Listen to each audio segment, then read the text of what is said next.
మహాభారతం తత్వార్థం మనం చేస్తున్నాం. బందీ అష్టావక్రుల సంవాదం అంటే వేదముల గురించి వాళ్ళు వ్యక్తం చేస్తున్నారు. వాళ్ళ అనుభవాన్ని వ్యక్తం చేస్తున్నారు. ఒకరి తర్వాత వాళ్ళు చెప్తున్నారు. ఇప్పుడు ఎవరు అష్టావక్రులు చెప్తున్నటువంటిది షట్ అనే పదం నుంచి చెప్పుకుంటున్నాం. కొంత ఏదో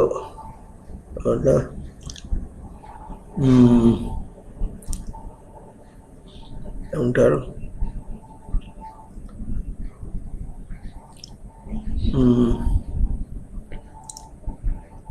యథాలాపం వల్ల పోయిన వారం చెప్పుకున్నటువంటిది డిలీట్ అయిపోయింది.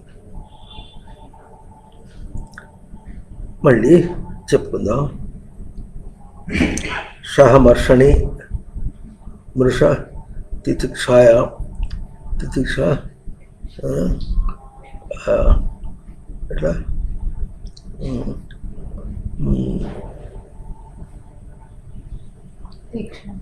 తీక్షణే. తీక్షణం అంటే పదును పెట్టుకోవటం అని మామూలుగా అర్థం.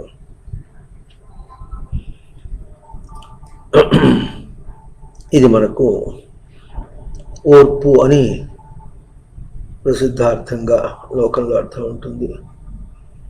ఎంతని ఓర్చుకోమంటావు అని మన భాష ఇప్పుడు కూడా.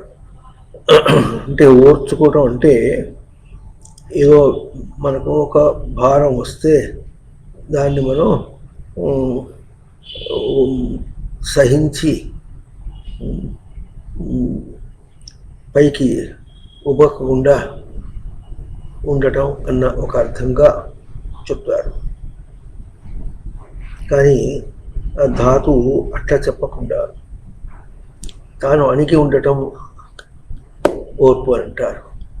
అట్లా కాదట, విషయంతో పోల్చి తాను అణిగి ఉండట అని అర్థం తీసుకున్నట్టు చెప్తారు.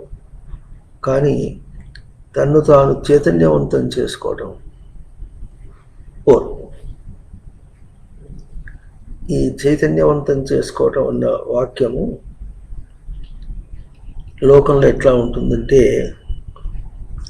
ఎవరన్నా ఏదన్నా అంటే తాను అణిగి ఉండటం, ఓర్పుతో ఉండటం, ఇటువంటి పదములు చెప్తారు.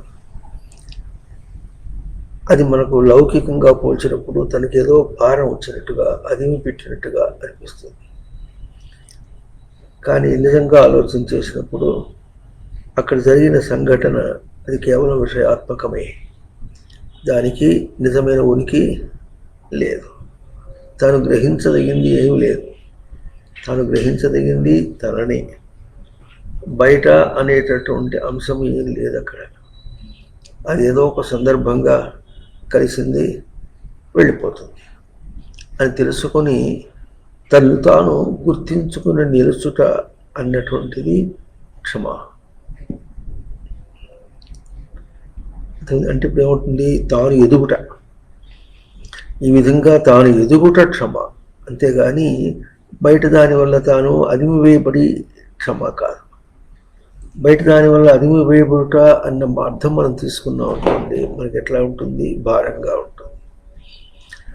అది ఎప్పుడు వస్తుంది మనకు, బయటదే సత్యము, దానివల్ల బాధ కలుగుతోంది, తాను ఓర్చుకోవటం, బాధను ఓర్చుకోవటం అన్న అర్థంతో తీసుకుంటుంటే మనకి ఎప్పుడు కష్టంగా ఉంటుంది. జీవితం ఎప్పుడు ఎట్లా కాదు.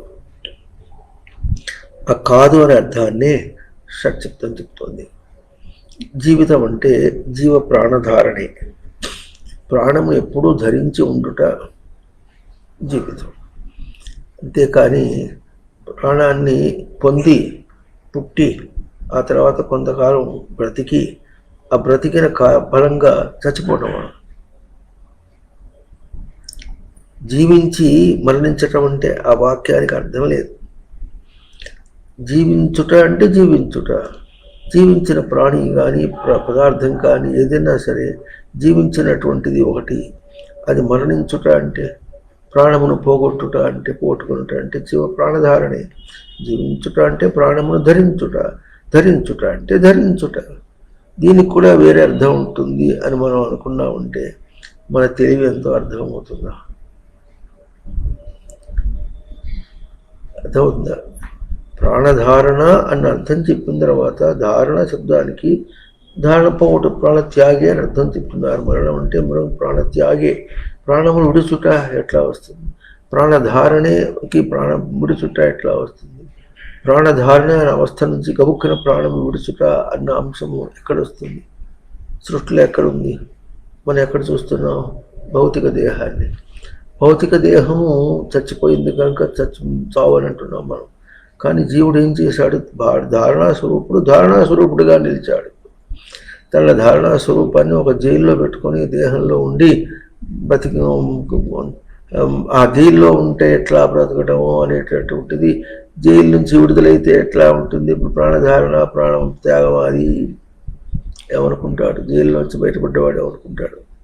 స్వేచ్ఛ పొందే అనుకుంటాడు. ఎట్లాగో అట్లాగే తన ప్రాణధారణకి ఏమడ్డం రాలేదు. ఇది కదా మనం తెలుసుకోవాల్సింది. ఈ విషయంలో పోయిన వారం ఏ క్రమంలో వచ్చామంటే పరోక్ష జ్ఞానము, ప్రత్యక్ష జ్ఞానం. ప్రత్యక్ష జ్ఞానం అంటే అపరోక్ష జ్ఞానం. పరోక్షము అపరోక్షం. పరోక్షం కానిది అపరోక్షం. పరోక్షం అంటే పర అక్షం. అక్ష శబ్దానికి అసువ్యాప్తం, వ్యాపించి ఉన్నాం. మౌన దృష్టి అని అర్థం చెప్తారు. పరోక్షం అంటే బయట వాడు చెప్పిన దాని ఆ దృష్టితో అని అర్థం వస్తుంది, ప్రసిద్ధార్థం. అపరోక్ష జ్ఞానం అంటే బయట దాంతో చెప్పింది కాకుండా తనకే కలిగిందని అపరోక్ష జ్ఞానం అనేది ప్రసిద్ధార్థం చెప్తారు. మళ్ళీ ఇంకో దాంతో పోల్చుకోకుండా పరోక్షము అంటే పరహ అంటే పాలన పూర్ణ. పాలన పూర్ణతో కూడుకొని వ్యాపించుట. అపరోక్షం అంటే పాలన అవసరం లేకుండా తను తాను సిద్ధస్వరూపమై ఉండుట అపరోక్షం. ఇప్పుడు ఈ అర్థాన్ని చెప్పుకోవడానికి మామూలు అర్థంలో పరోక్ష జ్ఞానం ప్రత్యక్ష జ్ఞానం అంటే పరోక్ష జ్ఞానం అంటే చెప్పును ఎంత దాకా పరోక్ష జ్ఞానం అంటే తాను ఏదో తనకు స్పష్టంగా తెలియట. ఈ స్పష్టంగా అన్న పదం ఎట్లా వస్తుందంటే ప్రయోగానికి సరిపడితే అది స్పష్టంగా తెలియట. ప్రయోగానికి రానంత వరకు అది స్పష్టం కాదు. ప్రయోగం అంటే తనకి ఏ జ్ఞానం ఉన్నదో విషయంలో ప్రవర్తించేటప్పుడు ఆ జ్ఞాన స్వరూపాన్ని అక్కడ ప్రయోగం చేస్తున్నాడు.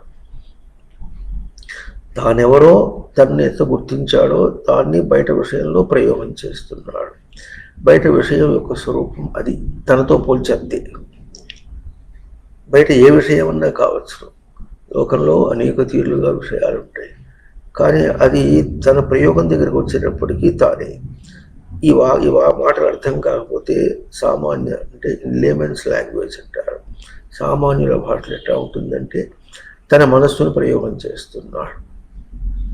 తన మనస్సు ఎట్లా ఉంటే దాన్ని ప్రయోగం చేస్తున్నాడు అని లేమన్స్ లాంగ్వేజ్. మనస్సు అంటే తను ఎట్లా గ్రహించాడో, తను ఎట్లా గ్రహించాడో అట్లా ప్రయోగం చేస్తున్నాడు. మన జ్ఞానే ధాతు. అదేంటి తనను తాను ఎట్లా గ్రహించాడో ఆ గ్రహించినట్టు విధంగా తననే ప్రయోగం చేస్తున్నాడు. అంటే అర్థం ఏమిటంటే తను అక్కడ ప్రవర్తించి ఏమవుతున్నానో చూసుకుంటున్నాడు. ఆ ప్రవర్తించినందువల్ల మరి విషయం చెడిపోతే దుఃఖము, విషయం బాగైతేనో సుఖం అనేటటువంటిది ఏమైనా సరే సుఖం దుఃఖం అక్కడ లేదు. విషయం చెడిపోవటం అనేటటువంటిది విషయంతో పోల్చి అయిందో కాలేదో ఏ ఉంటుంది. కానీ సుఖం దుఃఖం విషయంలో లేదు, తనకే ఉంది. తాను తీసుకుంటున్నాడు. It's a ఫీలర్. తాను ఫీలరు, ఇట్స్ ఎ ఫెల్ట్. బయట ప్రవర్తించినందువల్ల తనని తాను ఫీలింగ్ చేస్తున్నాడు. Pain is a feeling. నొప్పి అనేటటువంటి దేహంలో ఎట్లా వస్తే తాను ముట్టి చూసుకున్నట్టుగా, తాకి చూసినట్టుగా ఎట్లా అనుకుంటున్నాడు. దేంతో తాకాడు? ఈ మాట ఫిజియాలజీ పుస్తకంలో రాదు. పెయిన్ ఈజ్ అ ఫీలింగ్ అని చెప్తారు, కానీ ఫిజియాలజీ పుస్తకంలో హూ ఈజ్ ది ఫీలర్, అవునా, how has he felt it, దాన్ని ఎట్లా ముట్టుకున్నాడు అనే మాట వాళ్ళకి తెలియదు. గట్టిగా చెప్తే he felt by his mind అంటారు. అండ్ వాట్ ఈస్ మైండ్ తెలియదు. మైండ్ అనేది ఒక లోపల ఉన్నది, అంతవరకే తెలుసు. దాని యొక్క నిజ స్వరూపం వాళ్ళకి తెలియదు. ఏమైనా సరే అది తన అంశం, నేను అనే గుర్తింపుకు అంశం అన్నమాట. అంటే మనస్సును ప్రయోగం చేసినా, బుద్ధిని ప్రయోగం చేసినా, ఏం చేసినా నేను యొక్క ప్రయోగం. ఈ నేనెవరు? ఈ నేను అనేటటువంటిది ఒక రచన చేత ఉనికి స్వరూపం అని చెప్పుకుంటాం మనం.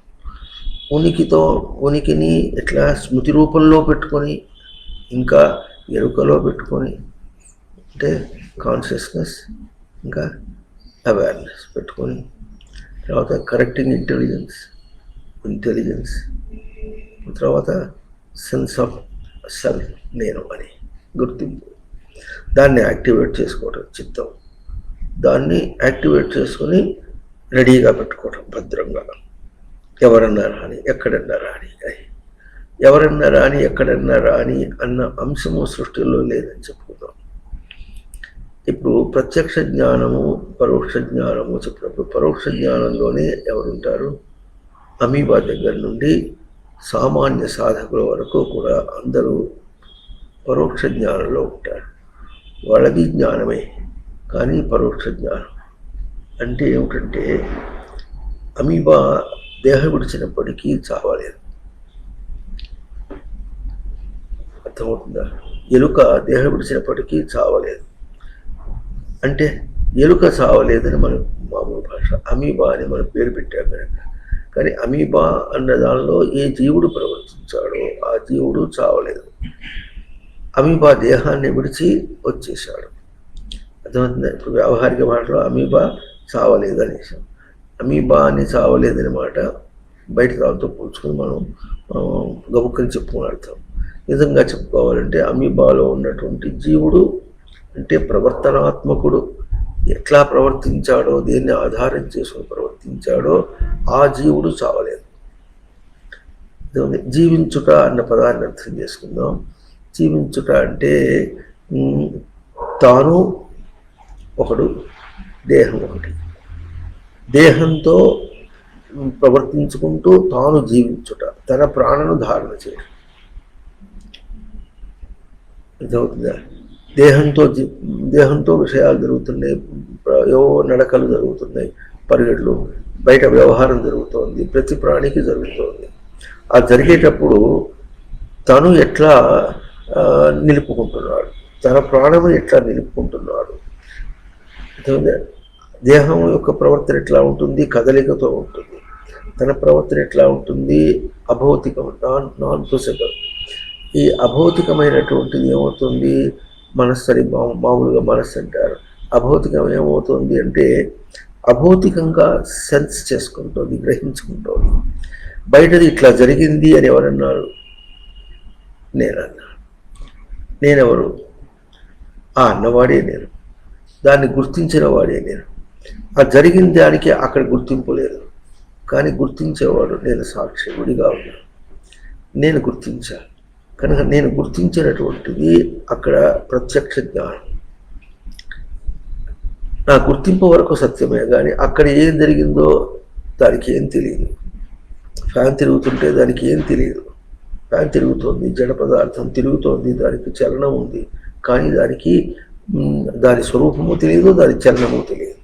కానీ నాకు తెలుసు నేనెవరు. దానికంటే ముందు, దానికంటే వేరు. మొట్టమొదటి మాట దానికంటే వేరు. దాని రూపానికంటే, దాని చలనము కంటే, దానికి గ్రహింపు లేనటువంటి ఇనానిమేట్ అంటారు జడ స్వరూపం కంటే నేను వేరు, సర్వత్రా వేరు. కనుక బయట సర్వత్రా అన్నిటికంటే నేను వేరు. అన్నయ్య స్వరూపాలతోనే జీవించింది ఎవరు? అమీబాలో ఉన్నటువంటి జీవుడు జీవించాడు. జీవించుట అంటే ఇప్పుడు ఒక మాట చెప్పుకోవాలంటే, నేను అనే గుర్తింపు బయటతో ప్రవర్తించుకుంటూ నేను జీవించే ఉన్నది, నేను చావలేదు. బయట జరుగుతున్నప్పుడు విషయము పోతూ ఉంటే నేను పోకుండా నేను జీవించాను. అది నశించినప్పటికీ అది నశించకుండా నేను జీవించాను. అంటే నేను యొక్క గ్రహింపు జీవించే ఉన్నది. అది నశించినప్పటికీ నేను మారే అవస్థల్లో మారకుండా తన గ్రహింపు ఉంది. నశించే అవస్థల్లో నశించకుండా తన గ్రహింపు తనకున్నది. అర్థమవుతుందా?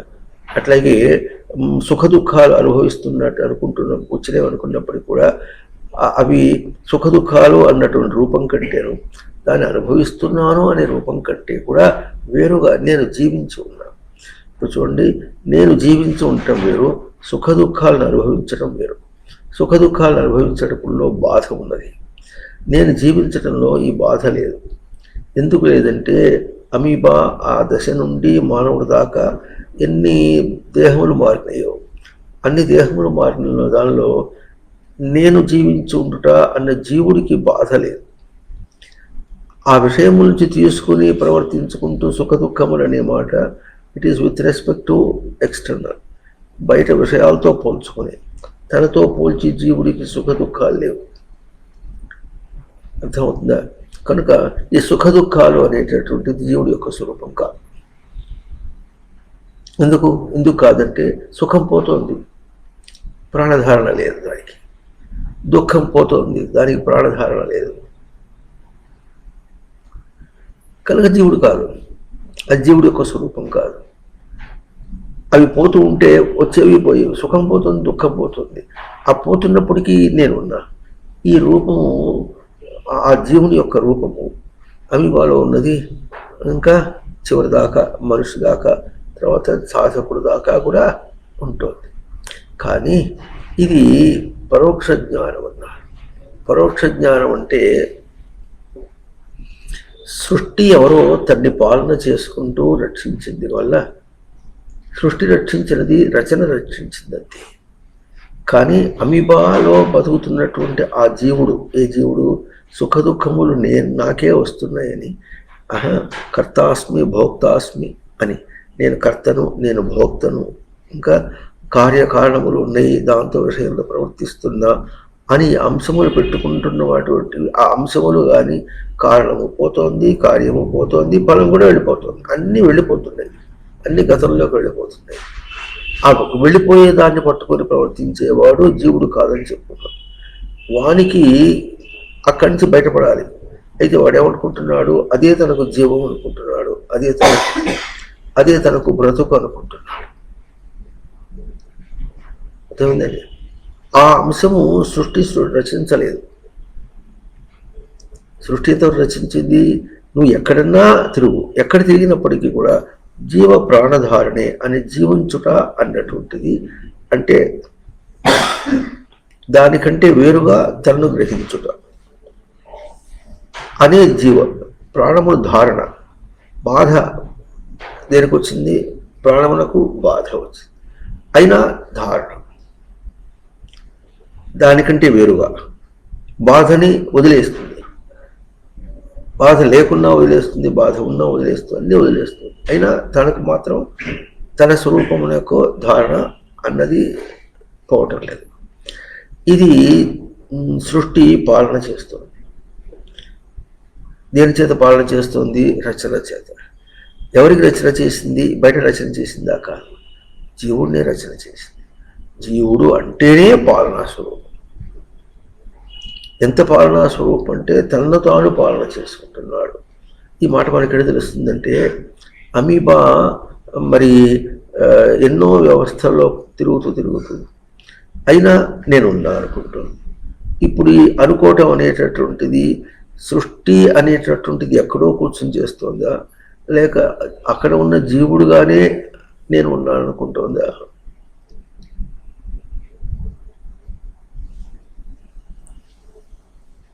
జీవుడే అనుకుంటున్నాడా? గ్రహింపు జీవుడికి అందుతోందా, సృష్టికి అందుతోందా? జీవుడికే అందుతోంది. ఎట్లా అందుతోంది? తాను ఆ తేడా ఎట్లాగంటే,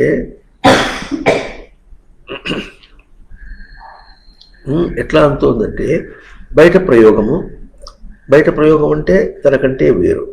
వేరైన దానిలో ప్రయోగం చేసినప్పటికీ నేను వేరు కాకుండా నేను నా దగ్గరే ఉన్నాను అనేది ఎట్లా ఉందంటే, ఆ గ్రహింపు ఎట్లా ఉందంటే part and partial of the affair.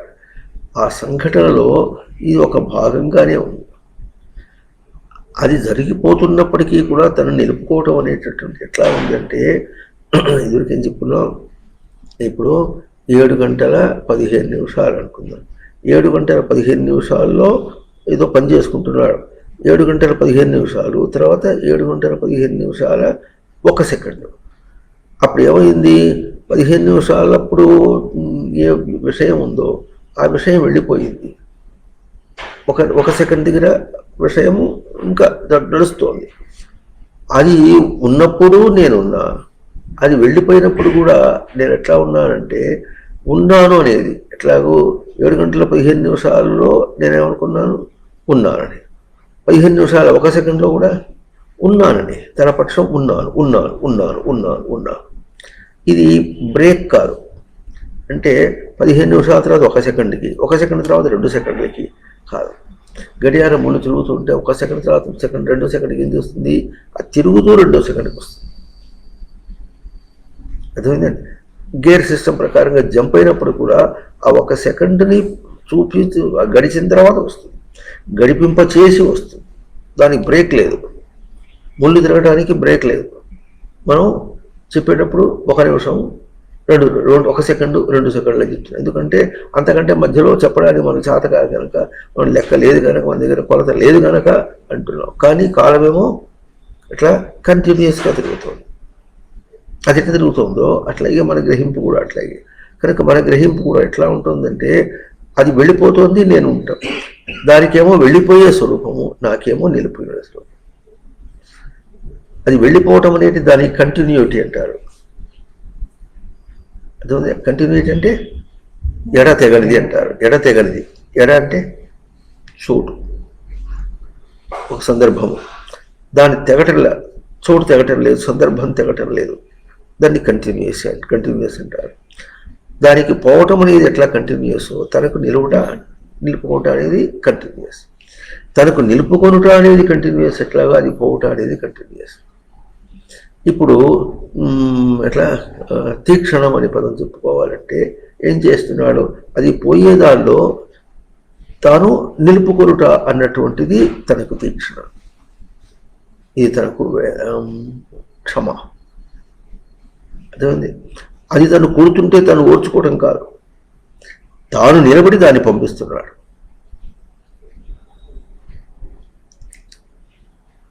అర్థమైందండి. ఇదే అన్వయం, అర్థవత్వం.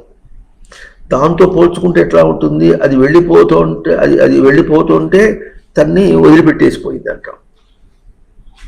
విషయం వెళ్ళిపోతుందంటే తన్ని వదిలిపోయింది అంటాడు. తనతో పోల్చుకున్నప్పుడు ఎట్లా ఉంటాడు, తాను ఉండి విషయాన్ని వదిలేశాడు. ఇప్పుడు ఏది సత్యము, రిలేటివ్ వెలాసిటీ, అదే థియరీ ఆఫ్ రిలేటివిటీ, ఎవరు ఐన్స్టీన్ గారి థియరీ ఆఫ్ రిలేటివిటీ ప్రకారంగా చెప్పుకుంటే ఏది సత్యం అంటే, బయట దాంతో వ్యవహారంగా పోల్చుకుంటే ఎట్లా ఉంటుంది, నేను వదిలిపెట్టేసి అవన్నీ వెళ్ళిపోయినాయి అంటాడు. అది కూడా మనం చెప్పుకుంటాం, నిన్ను వదిలిపెట్టిపోతుంది, దాంతో నువ్వెందుకు అవస్థపడతావు అన్న మాట కూడా మనకు వేదాంతంలో చెప్పుకుంటాం. కానీ దీనికంటే ఉత్తమంగా ఏం చెప్పుకుంటామంటే, నువ్వు ఉన్నావు, అది వెళ్ళిపోయింది. అది ఎందుకు వెళ్ళిపోయింది, నువ్వు ఉన్నావు కనుక. తనకు ఉన్నాను అనే స్వరూపం ఇదివరకే ఉన్నది కనుక, అది కూడా విశేషం.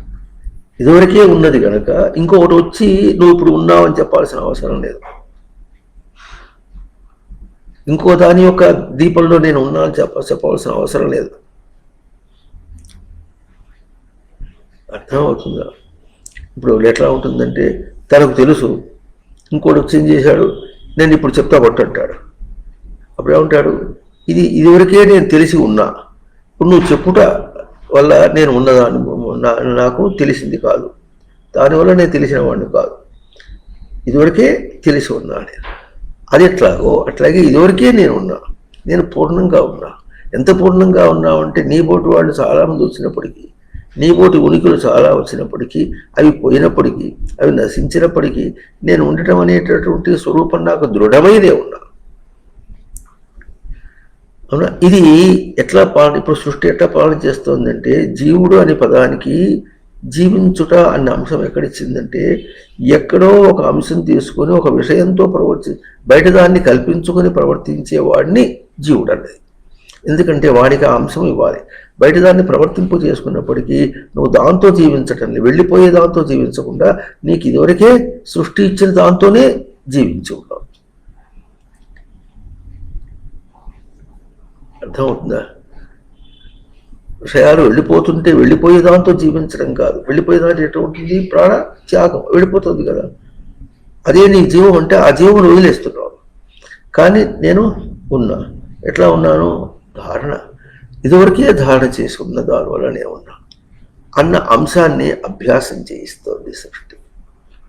తనకు ఆ అంశాన్ని ఇచ్చి, ఎట్లా పుట్టుక దగ్గర నుంచి మరి అమీబా పుట్టింది అన్నాం, అమీబా పుట్టింది, జీవుడు పుట్టలే. అమీబా పుట్టింది, అమీబా చనిపోయింది.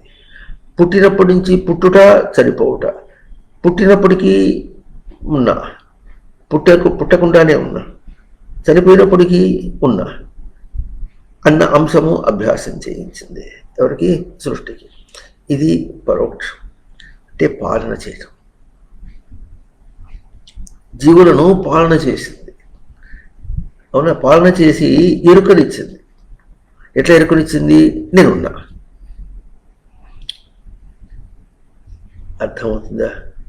అయితే ఈ పాలన ఎవరి వల్ల జరిగింది? సృష్టి వల్ల జరిగింది. సృష్టి తనకు రచనగా ఇచ్చిన దాని వల్ల జరిగింది. ఇప్పుడు రెండు అంశాలు బాగా అర్థం చేసుకోండి. సృష్టి వల్ల జరిగింది. సృష్టి వల్ల జరిగింది. ఆ సృష్టి ఏం చేసిందంటే మాటి మాటికి చేయటం కాకుండా తనకు రచనగానే ఇచ్చేసింది. ఏమిటి రచనగా ఇచ్చింది అంటే, దీనికంటే వేరుగా నువ్వు ఏదనుకున్నప్పటికీ కూడా ఆ వేరైన దాన్ని నువ్వు గ్రహించలేవు, నిన్నే గ్రహించగలవు. ప్రాణం అంటే ఏం చెప్పుకున్నావు? ప్రథితేన ఆనయతి అంటే ఎట్లా రచన ఉందో ఆ విధంగా తెలుసుకోవటం. రచన ఏమి? ఉండుట.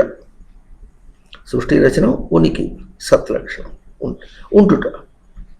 ఉండుటను ఆనయతి తీసుకుంటున్నాడు. ఎక్కడ తీసుకుంటున్నాడు?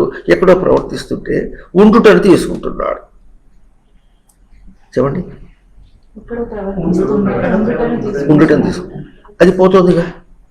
అంటే ఇప్పుడు పోతుండదే, పోయేదాన్ని తీసుకోకుండా ఉండేదాన్ని తీసుకో. ఇది తనకు రచన. ఈ రచన సృష్టి చేసింది. ఆ సృష్టి, ఈ రచన చేయటమే జీవుడు. జీవుడు అంటే ఒక జిల్లేడికాయకు అర్థం కాదు, టూములు ప్రథమ వ్యక్తి అని ఒక పేరు పెట్టినట్టుగా అర్థం కాదు. It's an universal entity. జీవించుట అన్న ఒక లక్ష్యం. ఇది దర్శనాత్మకం. దర్శనం ఎట్లా దర్శనం అంటే, నేను ఉండుట అన్న స్వరూపం చేత దాన్ని ధరించిన వాడు. అదేమో పోతోంది, విషయం పోతోంది.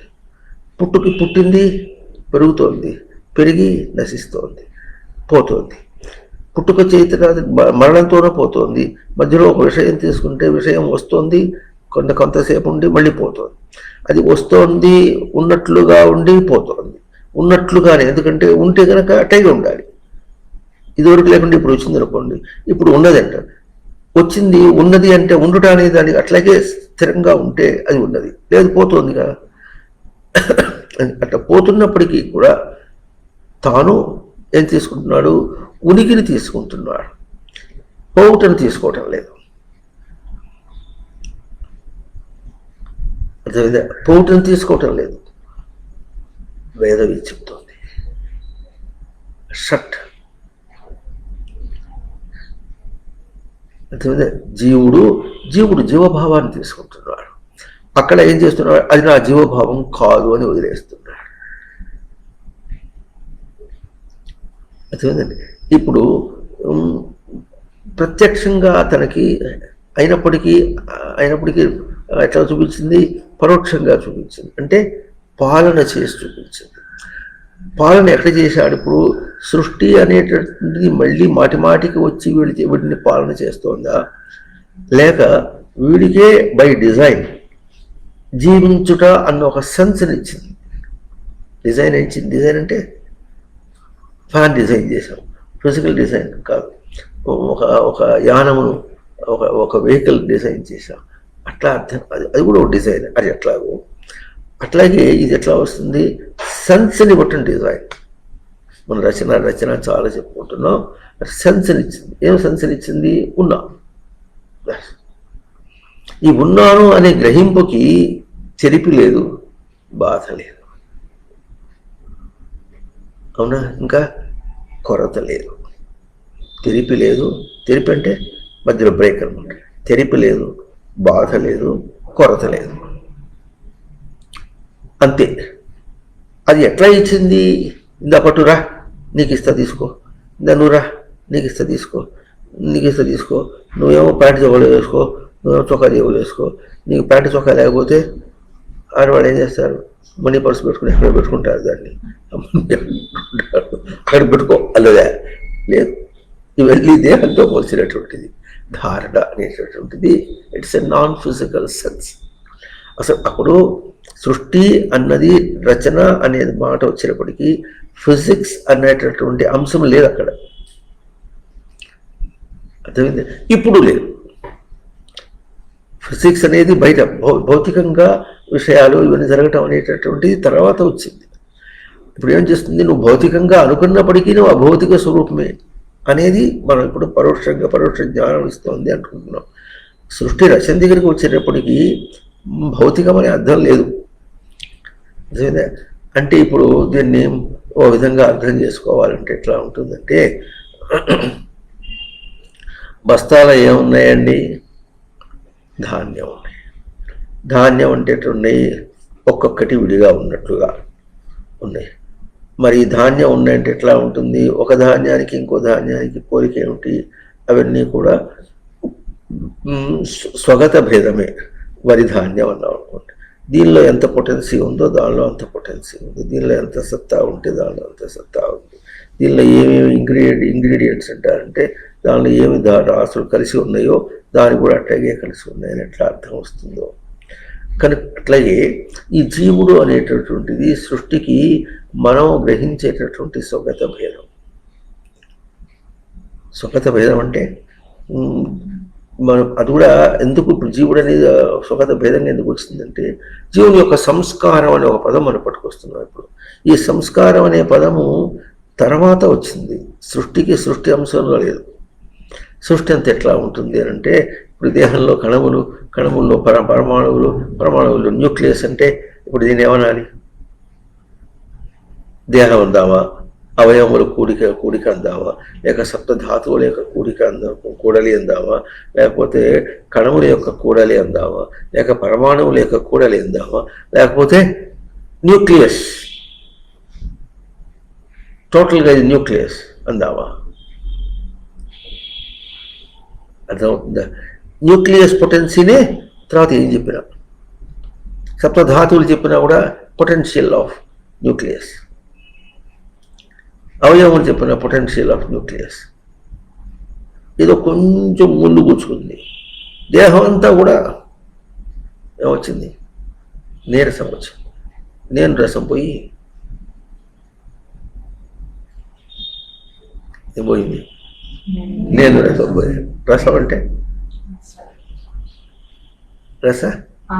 ఆస్వాద అంటే నేను యొక్క గ్రహింపు పోయి నీవు యొక్క గ్రహింపు వచ్చేసింది. అటు వచ్చింది దీనికి నొప్పి వచ్చింది. కానీ ఇప్పుడు ఏమంటాడు? మళ్ళీ నేను రసం తీసుకొని నాకు నొప్పి వచ్చింది అంటాడు. ఇది దోషం. అవునా? ఈ దోషములతో ఏమి సంబంధం లేకుండా నిన్నేం చేసింది? పొటెన్షియలీ జీవ ప్రాణధారణం, దీనికి వేరే మార్పు లేదు అని డిజైన్ చేసింది. అయితే డిజైన్ చేసినప్పటికీ కూడా డిజైన్ చేసిన దాన్నే ప్రయోగం చేస్తున్నది అమీబా కూడా. ప్రతి ప్రాణి కూడా చేసి బయట ప్రవర్తిస్తుంది. బయట ప్రవర్తించి చేయడంలో ఏం తీసుకుంది? డిజైన్ ఎలిమెంట్ ఉన్నాను అనేది తీసుకుంటుంది. అవునా? ఉన్నాను అనేది తీసుకోవటం అనేది డిజైన్ చేస్తే ఈ జీవుడు కల్పించుకున్నాడు బయట విషయాలన్నీ. ఆ కల్పించుకున్న వాడే జీవుడు అందామా, లేకపోతే సృష్టి చేసింది జీవుడు అనాలనా? ఇది భ్రాంతి. మళ్ళా అర్థమైందా? అంటే అద్దం ముందు నిలబడి నేను అన్నాడు అనుకోండి, అర్థమవుతుందా? నేను అన్నాడు. నేను అనే ఆ వాక్యానికి అర్థం ఏమిటంటే, అద్దం పక్కకి వెళ్ళిపోయి నేను అంటే తన మొహం తను గర్వించటంలే. అర్థమైందే? మొహం గర్వించకపోతే నేను అంటున్నాడు. నేను గుర్తించడానికి అడ్డంగా ఏ లేదు, కానీ ముఖం కనిపించడం అంటే మొహంతో పోల్చుకుని నేను కాదు, దేహం నేను కాదు కనుక మొహంతో నేను కాదు. కానీ అద్దం ముందుకు వచ్చినప్పుడు ఏమొస్తుంది, అక్కడ బొమ్మ ప్రతిబింబం కనిపిస్తుంది. నేను అన్నాడు. ఇప్పుడు ఏ నేను అన్నాడు, అది చూచి నేను అన్నాను అన్నప్పటికీ గుర్తింపు ఎక్కడుంది, తన దగ్గర. నేను వల్ల గుర్తింపు ఉంది, నేను యొక్క స్థానం ఏమో, నేను ఏమో దాన్నే గుర్తించగలడు, కానీ దాన్ని నేను గుర్తించలేడుగా. అర్థమైందా? నేనునే గుర్తించాడు. నిజమైనటువంటి ముఖం కంటే ఈ దేహం కంటే వేరుగా తనలో ఏం పలుకుతున్నదో చైతన్యము, దాన్నే గుర్తించాడు. దాన్నే గుర్తించి నేనన్నాడు. గబుక్కునే ఉంటున్నాడు, అక్కడ కనిపించేది నేను అంటున్నాడు. ఎందుకు అనుకుంటున్నాడంటే, ఈ నేనుకి మొహం అనేటటువంటి తను కనిపించకపోతే ఇప్పుడు కనిపించేటప్పటికీ అంతేనా, ప్రియురాలు ముఖం కనిపించగానే ఎట్లా బిజెపిరాలు అనుకుంటున్నాడో, లేకపోతే తప్పిపోయినటువంటి కొడుకు కనిపిస్తే ఎట్లా ముద్దులు పెట్టుకుంటారు, గబగో ముద్దులు పెట్టుకుంటారు, ఎట్లాగో అట్టా ప్రవర్తిస్తున్నాడు. అట్లా ప్రవర్తించినప్పటికీ ఆ ప్రవర్తించిన పక్షంలో సమయంలో చూస్తున్నారా, వింటున్నారా, ప్రవర్తించిన సమయంలో గుర్తింపు ఎక్కడుంది, తండ్రి ఉన్నది అక్కడ కనుక ఉన్నదాన్ని గుర్తిస్తున్నాడు, కానీ పోయేదాన్ని కాదు. అర్థం ఎట్లాగో, ఎందుకంటే ఆ అద్దం నుంచి పక్కకు వెళ్ళిపోయేటప్పటికి ప్రతిబింబం లేదుగా, ప్రతిబింబం లేదు, తన మొహం కనిపించట్లేదు. నేను ఉన్నా అనే గుర్తింపుకి భంగమేం కాలేదు.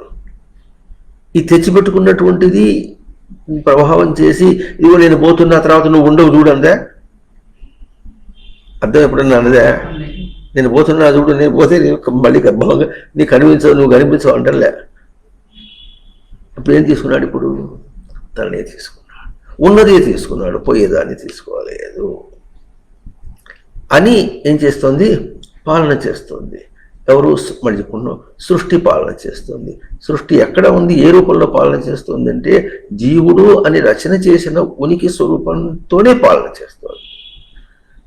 అవునా? కనుక ఈ జీవుడు రచించినటువంటి ఈ స్వరూపమే జీవుడు. విషయాలను కల్పించుకున్నటువంటి వాడు జీవుడు కాదు, ఎందుకంటే వాడు జీవించడం లేదు, వాడి ప్రాణధారణ కాదు. ఆ జీవుడుగా ప్రవర్తించినటువంటి బయట ప్రవర్తనగా రూపంలో ఏ జీవుడు ఉందో అది ప్రాణధారణ కాలేదు గనక, అది పోతోంది గనక, ప్రాణమును పోగొట్టుకుంటోంది గనక అది జీవుడు కాదు. కానీ మనమంతా ఏమనుకుంటున్నామంటే బయట తిరుగుతున్నటువంటిదే జీవుడని, అదే జీవనమని, అదే బ్రతుకని మనం అనుకుంటున్నాం. అర్థమైందండి? కనుక అట్లా అనుకుంటున్నటువంటి ఇప్పుడు మనకు సృష్టి ఏం చేస్తుంది, మర్చిపోయిన సృష్టి నిజ జీవభావాన్ని రచించే, నిజభావం అంటే ఉనికిని గుర్తించుట, ప్రాణధారణం అంటేనే, ధారణం అంటే ధరించుట, దీన్ని ప్రాణం. సృష్టిగా ఏమి ఇచ్చిందో దాన్ని ధారణ చేయటం, ఉనికిని ధారణ చేయటం. ఉనికిని ధారణ చేసి అది ఉనికి కాదని వెళ్ళిపోయింది. తను ధారణ చేసి వెళ్ళిపోయింది కనుక ధారణ స్వరూపం తన దగ్గర ఉన్నది, ఉనికి తన దగ్గర ఉన్నది. అది పోయినప్పటికీ నేను ఉన్నా.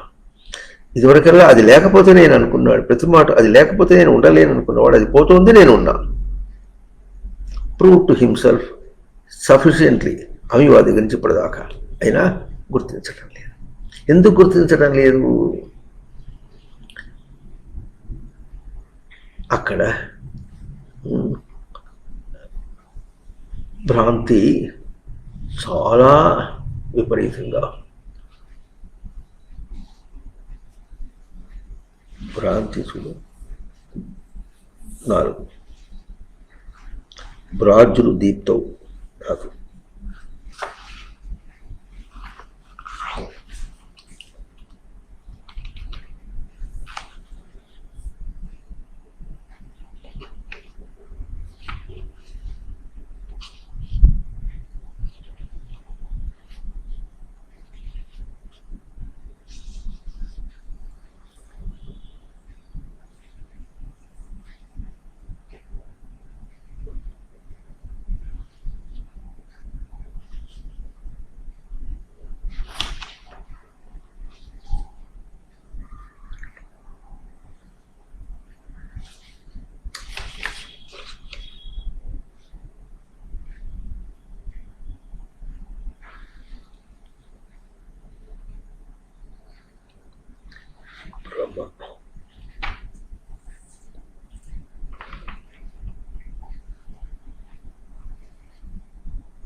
చెప్పుతున్నాడు.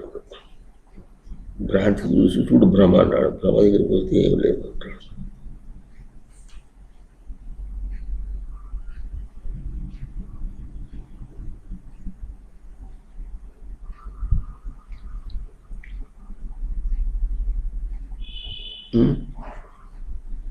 దాన్ని ఏం చేస్తావు?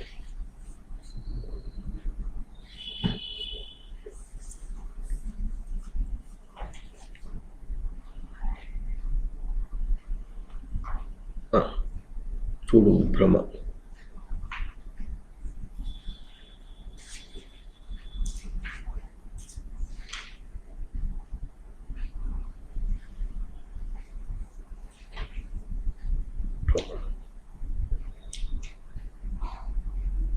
బ్రహ్మచరణి భ్రమ ఉంది కదా.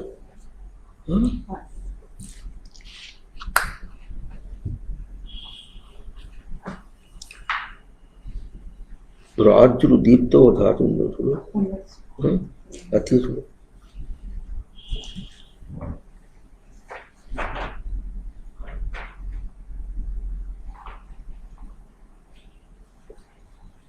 కింద క్రిస్తులో ఇచ్చడం.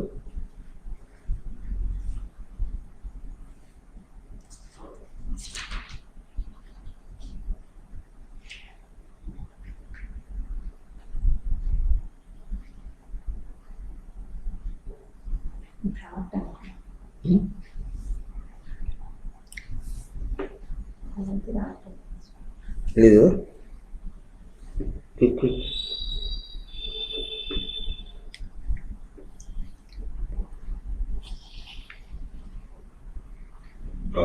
రాజ వస్తాయి.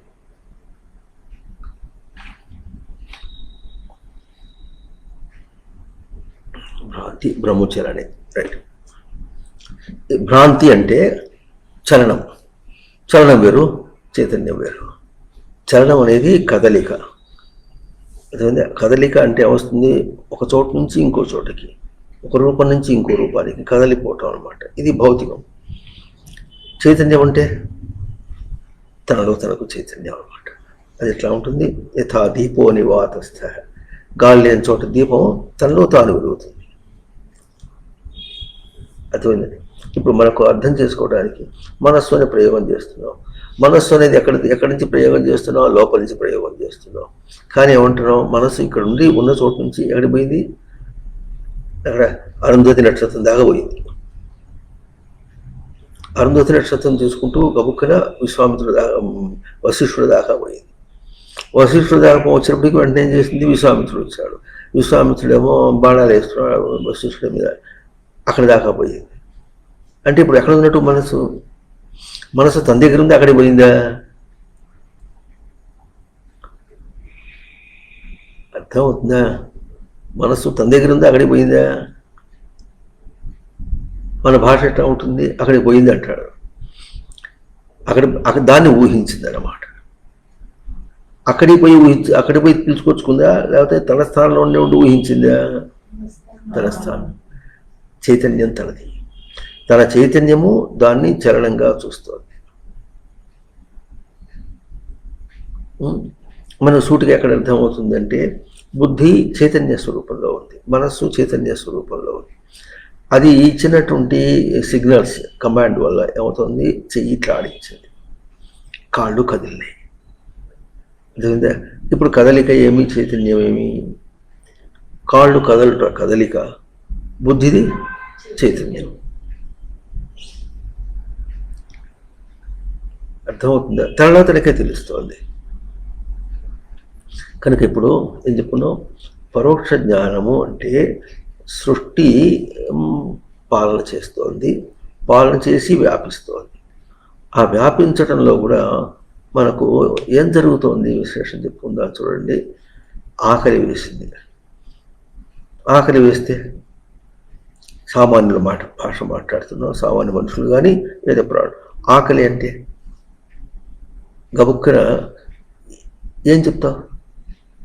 కడుపు ఖాళీ అయింది అన్నావు అనుకోండి, పొట్ట తెరిచి చూశాడా? చెప్పండి. పొట్ట తెరిచి చూశాడా? లేదు. మరి నీకు ఎక్కడ తెలిసింది? తెలుసుకున్నవాడు ఎవరు? ఒక చైతన్య స్వరూపం. లోపల భౌతికం కంటే భౌతికమేమో కడుపు. భౌతికాన్ని చూచి తెలుసుకుంటాడా, చూడకుండా తెలుసుకుంటాడా? చూచుట అంటే ఏ ఇంద్రియంతో ప్రయోగం చేసినా, ముట్టుకున్నా చూచినట్టే, విన్నా చూచినట్టే, కళ్ళతో చూసినా చూచినట్టే. అంటే అర్థం ఏంటి? ఒక ఇంద్రియం ద్వారా ప్రయోగం చేశాడు. ఎట్లాగో అట్లాగే తను అభౌతికమైనటువంటి తన స్వరూపాన్ని ప్రయోగం చేసి గుర్తించాడు. అక్కడే ఆగిపోతే అర్థమైపోతుంది. అంటే ఒక అభౌతికమైనటువంటి తనకు స్వరూపం ఉన్నదన్న మాట రావటం లేదు. తాను ఒక అభౌతిక స్వరూపం. ఇది ఎట్లా గుర్తించాడో, ఆకలిని ఎట్లా గుర్తించాడో, ఆకలి గుర్తింపబడినటువంటి స్వరూపము తానేమో గుర్తించినవాడు. ఏదైనా సరే బయట అది గుర్తింపబడినది తాను గుర్తించినటువంటి వాడు. సరే, ఇప్పుడు గుర్తింపబడినది ఏ రూపంలో గుర్తింపబడింది? మనం ఆకలి అన్నాం. ఆకలి అంటే బాధ అని. అది దేహం మీద పెట్టేటప్పటికీ బాధ అన్నాడు. ఇప్పుడు దేహం మీద పెట్టి బాధ అంటే మరి దేహాన్ని కడుపుని అడిగి ఏమి నీ బాధ ఏమి అని అడుగు. ఏం మాట్లాడుతుంది అది? అర్థమైంది? అంటే మనకు కడుపు ఖాళీ అవ్వట బాధ అని మనం భౌతికం టర్మ్స్లో మాట్లాడుతున్నాం. టర్మ్స్ వేరు. అయితే ఇప్పుడు బాధ అనుభవిస్తున్నాడు. ఇప్పుడు బాధ అనేటటువంటిది ఇప్పుడు ఇందాకేం చెప్పుకున్నాం, ఇట్స్ ఎ ఫీలింగ్. అంటే ఒక అభౌతిక స్వరూపము గ్రహించింది. అభౌతిక స్వరూపం గ్రహించినప్పుడు బాధ అనేది అభౌతిక స్వరూపమా, భౌతిక స్వరూపమా?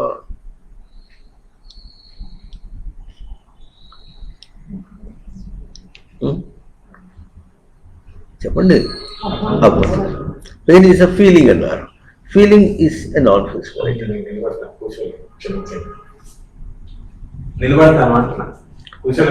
కుర్చీలో కూర్చోండి.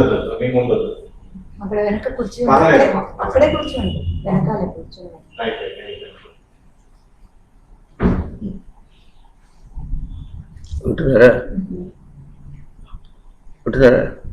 నేను చెప్పిన మనం పెయిన్ అనేది బాధ అన్నావు కదా. బాధ అనేది it's a felt impulse. It is not a feeling impulse. It's not a felt impulse.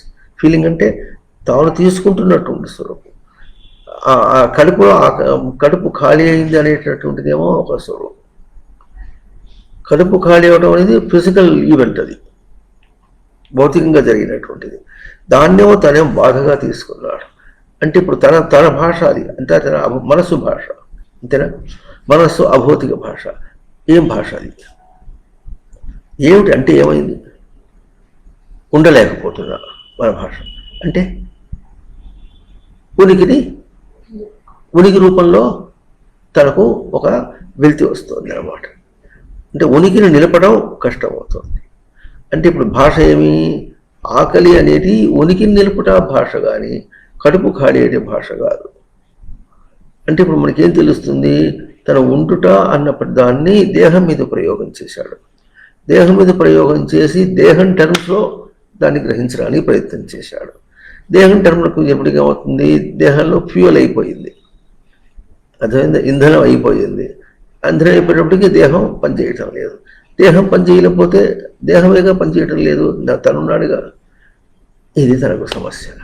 ఏం సమస్య? ఇప్పుడు దేహం తెచ్చుకున్నాడు.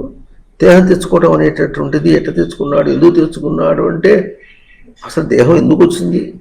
దేహాలను సృష్టి చేయడం అనేటటువంటిది సృష్టి యొక్క అర్థం కాదు. సృష్టి యొక్క అర్థం ఏమిటంటే ఉనికిని గ్రహింపచేయుట, ఇంతే. సృష్టి యొక్క అర్థమేమి? ఉనికిని గ్రహింపచేయుట. అది ఎప్పుడు, ఎక్కడ, ఎవరికి ఈ ప్రశ్నలు అక్కడ లేవు. అదే ఉనికిని గ్రహింపచేయుట అన్నటువంటి పొటెన్షియాలిటీ అంటారు. ఆ పొటెన్షియాలిటీని it's well designed, well placed, స్పష్టంగా పెట్టింది. ఎక్కడ పెట్టింది? రచనగా పెట్టింది. ఇందాక చెప్పుకున్నాం బియ్యంలో బస్తాల బియ్యం చెప్పుకున్నాడు. అట్లాగో దేహంలో న్యూక్లియస్ అని చెప్పుకున్నాము. సృష్టి అంటే ఈ బాహ్య సృష్టి అని ఇట్లా అనుకున్నప్పటికీ కూడా ఇదంతా కూడా it is nothing but consciousness of element of existence, ఉనికి యొక్క స్మృతి. మనకేం కనిపిస్తుంది? చుట్టుపుట్టకుండలాగా కనిపిస్తుంది. ఇంకా పంచమహాభూతములుగా కనిపిస్తుంది. ఆ పంచమహాభూతముని సృష్టి చేయటం కూడా ఎట్లా డిఫైన్ చేసి మరి చూపించింది అది సచ్చిదానందముల యొక్క స్మృతి అని. అర్థమైందా? ఆ తర్వాత హౌ వీ రీడ్ ఇట్. బల్లని అని గుర్తించామంటున్నాం. బల్ల అనేది మనం ఇచ్చిన పేరు. అక్కడ ఏం గుర్తిస్తున్నాం? బల్లని ఎట్లా గుర్తించాం? బల్ల అని గుర్తిస్తే అది వ్యవహారం అయిపోయింది. గుర్తింపు రూపమేమి? బల్ల అనేది ఇది బల్ల అందాం అనుకోండి. గుర్తింపు రూపమేమి? గుర్తింపు రూపం ఎక్కడ ఉంటుంది? బల్ల దగ్గర ఉంటుందా, తన దగ్గర ఉంటుందా? చెప్పండి. తన దగ్గర ఉంటుంది. తన దగ్గర ఆ గుర్తింపు రూపం ఏమి? తన దగ్గర ఏమి సరుకు ఉందో ఆ సరుకుతో గుర్తిస్తాడు, అంతేనా? అర్థమవుతుందా? పాలవాడు పాలు పొద్దు వస్తే పాలకి ద్రావక రూపం అది. తన ఏం చేశాడు? ఒక గిన్నెలో పోసుకున్నాడు. గిన్నెలో పోసే ఉన్నాడు, గిన్నెలో పాలు ఉన్నాడు. ఘటాకాశము మఠాకాశము, ఆకాశం చెప్పినట్టుగా ఘటంలో ఆకాశము మఠంలో ఆకాశం అని చెప్పినట్టుగా ఆకాశం ఒకటి అయినప్పటికీ ఘటంలో ఆకాశం అన్నాడు. అట్లాగే అది బయటమో ఇది బల్ల రైట్. గుర్తింపు తన దగ్గర. దేంతో గుర్తించాడు? తన ఎలిమెంట్స్తో గుర్తిస్తాడు. తన అంశములేమో, తన ఉనికి యొక్క అంశములేమో దాంతో గుర్తిస్తాడు. తన ఉనికి అంశములేమి? ఉనికి చైతన్యం. ఉనికి చైతన్యమును ప్రకాశింప చేసుకోవటం, ప్రకాశింప చేసుకుని దానిలో ఉండుట, నివసించుట. ఆ నివసించిన దాంతో విచారణ చేయుట, విచారణ చేసిన దాన్ని ఎరుకలో పెట్టుకుంట, ఎరుక సమృద్ధిగా ఉండుట. సచ్చైతన్య ప్రకాశ నివాస విచారణ జ్ఞాన సమృద్ధి లక్షణాలు, 7 లక్షణాలు మనం చాలా చెప్పుకున్నాం. ఇది తన దగ్గర ఉనికి అంశం. ఇప్పుడు దీన్ని గుర్తించాడు. దేన్ని గుర్తిస్తాడు? దాంతోనే గుర్తించాడు. తన దగ్గర వేరే ఉపాయం లేదు, అవునా? అందుకని ఏం చేశాడు? ఇది ఉన్నది అన్నాడు. ఎందుకు? తన దగ్గర ఉనికి అంశం ఉందిగా, ఉన్నది అన్నాడు. మరి చైతన్యం కదా అంటే ఎప్పుడు ఏం చేస్తాడు? దాన్ని కదిలించే చైతన్యం అన్నాడు. ఆ చైతన్యం ఎవరు కదిలించాడు? తనే కదిలించింది. అదేం కదలలేదుగా. ఆ కదలట కనిపిస్తోంది అన్నాడు. ఎట్లా కనిపిస్తోంది? నువ్వు కదిలిస్తే కనిపిస్తోందా, కదిలించకుండా కనిపిస్తోందా? తను కదిలిస్తేనే. అంటే తన అంశమే అది, బలలో లేదు, అవునా? అది దానిలో సైకిల్ పోతుంటే నేను దానిలో కూర్చున్నాను అంటాడు అనుకోండి. సైకిల్ ఎవరు కదిలిస్తున్నారు? తానే కదిలిస్తున్నాడు. అంటే తన లక్షణములే ఒక ప్రయోగంగా వచ్చినాయి. తన లక్షణములు ప్రయోగం చేసి తన ప్రయోగంలోనే తాను ఉన్నాడు. తన లక్షణం ప్రయోగం చేశాడు, తన ప్రయోగంలో తాను ఉన్నాడు. తన ప్రయోగంలో తాను ఉన్నాడంటే తన లక్షణంలో తాను ఉన్నాడు, తన దర్శనంలో తాను ఉన్నాడు. తనకు తెలుస్తోంది. ఏం తెలుస్తోంది? ఉనికి తెలుస్తోంది. తను ప్రయోగించిన ఉనికి తెలుస్తోంది. తను ప్రయోగం చేసినటువంటి చైతన్యం తనకు తెలుస్తోంది. తను ప్రయోగం చేసినటువంటి ప్రకాశం తనకు తెలుస్తోంది. తను ప్రయోగం చేసినటువంటి ఆ నివాసం తెలుస్తూ ఆ ఉనికిలో ఉండుట అనేటువంటిది తను ప్రయోగం చేశాడు. ప్రయోగం చేసిన తనకు తెలుస్తోంది. తనదే తనకు తెలుస్తోంది. బయటదేం తెలియటం లేదు. బయట అసలు ఏమీ లేదు. అదే లేది ఉన్నది మనం మాట్లాడుతున్నాం అనుకోండి. ఇప్పుడు ఇది మనం గుర్తించాలి. బయటది వల్ల ఆకలి, ఈ మాట మాట్లాడుతుంటే ఇప్పుడు సృష్టి ఏం చేసింది తెలిసిన? పరోక్ష జ్ఞాన శబ్దానికి అది మాట్లాడుతుంటే ఎక్కడికి మాటికి నీ స్వరూపాన్ని తీసుకొచ్చి ముందు కూర్చోబెడుతుంది, దాన్ని నెట్టేస్తుంది. ఉన్నది అనేటప్పుడు దేంతో ప్రయోగం చేయాలి? దేంతో వ్యవహరించాలి? ఇప్పుడు తను ఉన్నది దాంతో వ్యవహారం చేస్తున్నాడా? బల్ల యొక్క ఉనికితో వ్యవహారం చేస్తున్నాడా? చెప్పండి. తన వ్యవహారం అంటే అభ్యాసం చేస్తున్నాడు. అంటే తన ఉనికి యొక్క గుర్తింపునే అభ్యాసం చేస్తున్నాడు. బల్ల యొక్క ఉనికిని అభ్యాసం చేయటం లేదు. అర్థం అవుతుందా లేదా? లేకపోతే వీడు అమీబా మనిషిగా ఎట్లా వచ్చాడు? పులి మనిషిగా ఎట్లా వచ్చింది? ఏమి చేసి వచ్చింది?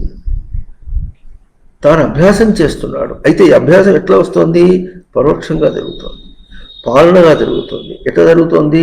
తనకి ఇవ్వబడినటువంటి జీవస్వరూపంలో జరుగుతుంది, కానీ తను ఊహించినటువంటి జీవస్వరూపంలో కావటం లేదు. అయినప్పటికీ కూడా ఊహించడం అనేటటువంటిది ఎట్లా ఉంటుందంటే బ్లెస్సింగ్ ఇన్ డిస్గైజ్ అని ఒక సామెత ఇంగ్లీష్లో ఉంది.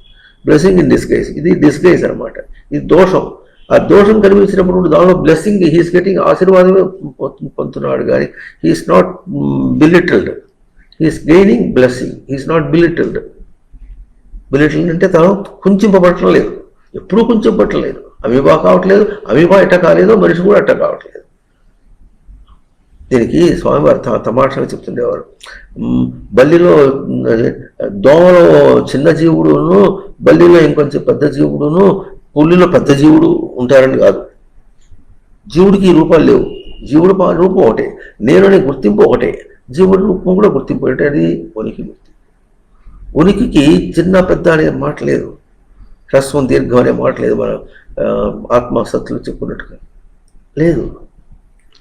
అది ఎప్పుడూ ఒకటే, అది ఎప్పుడూ శుచిగానే ఉంటుంది, స్పష్టంగానే ఉంటుంది, వ్యత్యాసంగా ఉండదు. అట్లా ఎందుకు ఉంటుందంటే అట్లా ఉన్నందువలనే అభిమానించి దాటి బయటకు వచ్చాడు.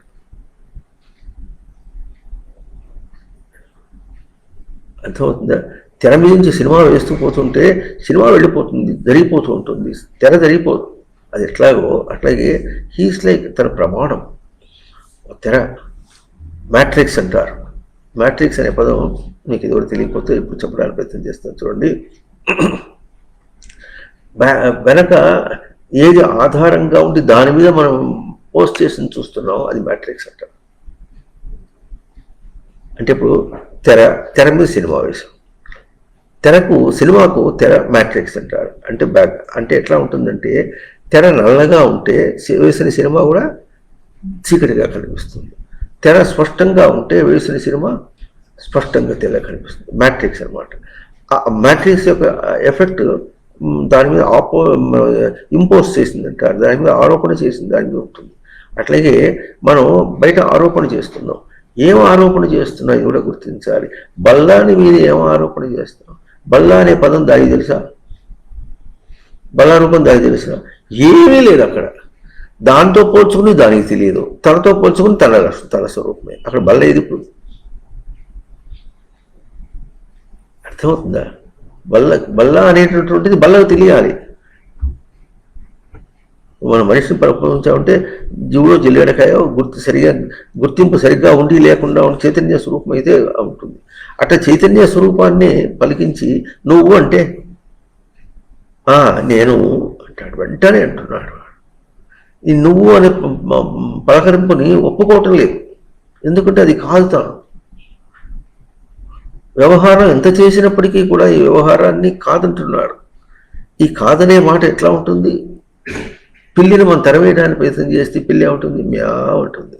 అదేమన్నా తరివేస్తున్నావు, నీది అనే ఇల్లు నాకు కూడా ఇల్లే, మీరు కట్టుకుంటారు కనుక మీ ఇల్లు, మీరు కట్టుకున్న ఇల్లంతా మాకు నివాసమే అటు. పిల్లన మ్యావని పిలిచి చూసినట్టుగా వస్తుంది. దోమలు ఎట్లా వస్తాయి? బల్లులు ఎట్లా వస్తాయి? ఎక్కడా ఇళ్ళు లేవు, చుట్టుముట్టు ఎక్కడా ఇళ్ళు లేవు.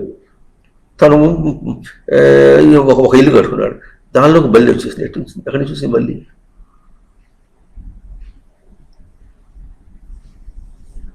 ఇల్లు కట్టేప్పుడు ఎక్కడ దిగొచ్చి బలి పెట్టిపోయినప్పుడు పెట్టలే, అది వచ్చేసింది.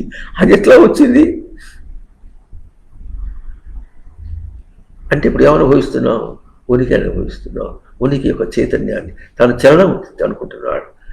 బయట చలనం కలిగించి అర్థమవుతుంది. దాని చలన శబ్దానికి అర్థం చెప్పుకున్నాను చూడండి.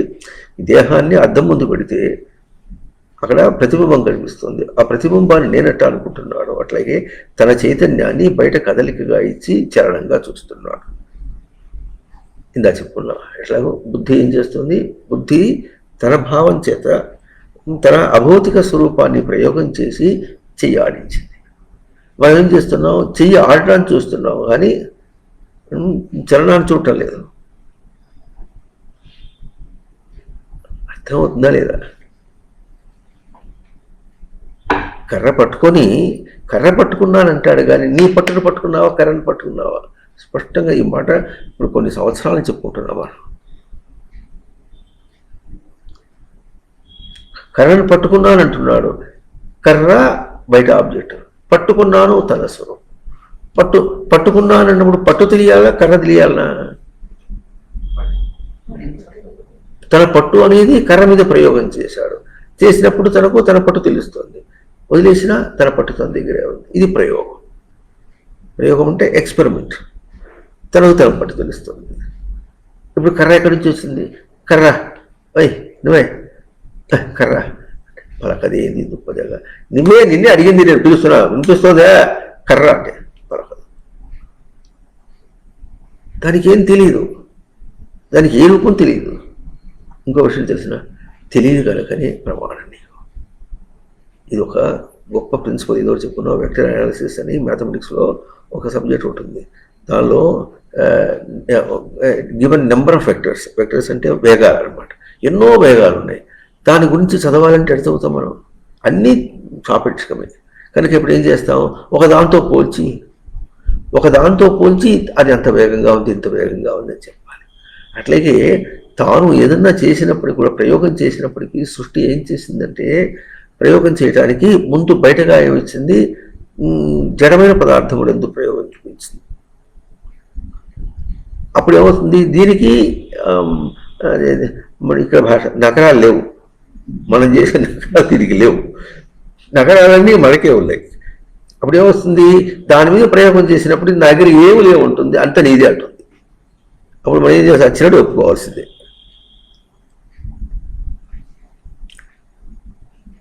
అర్థం ఉందా?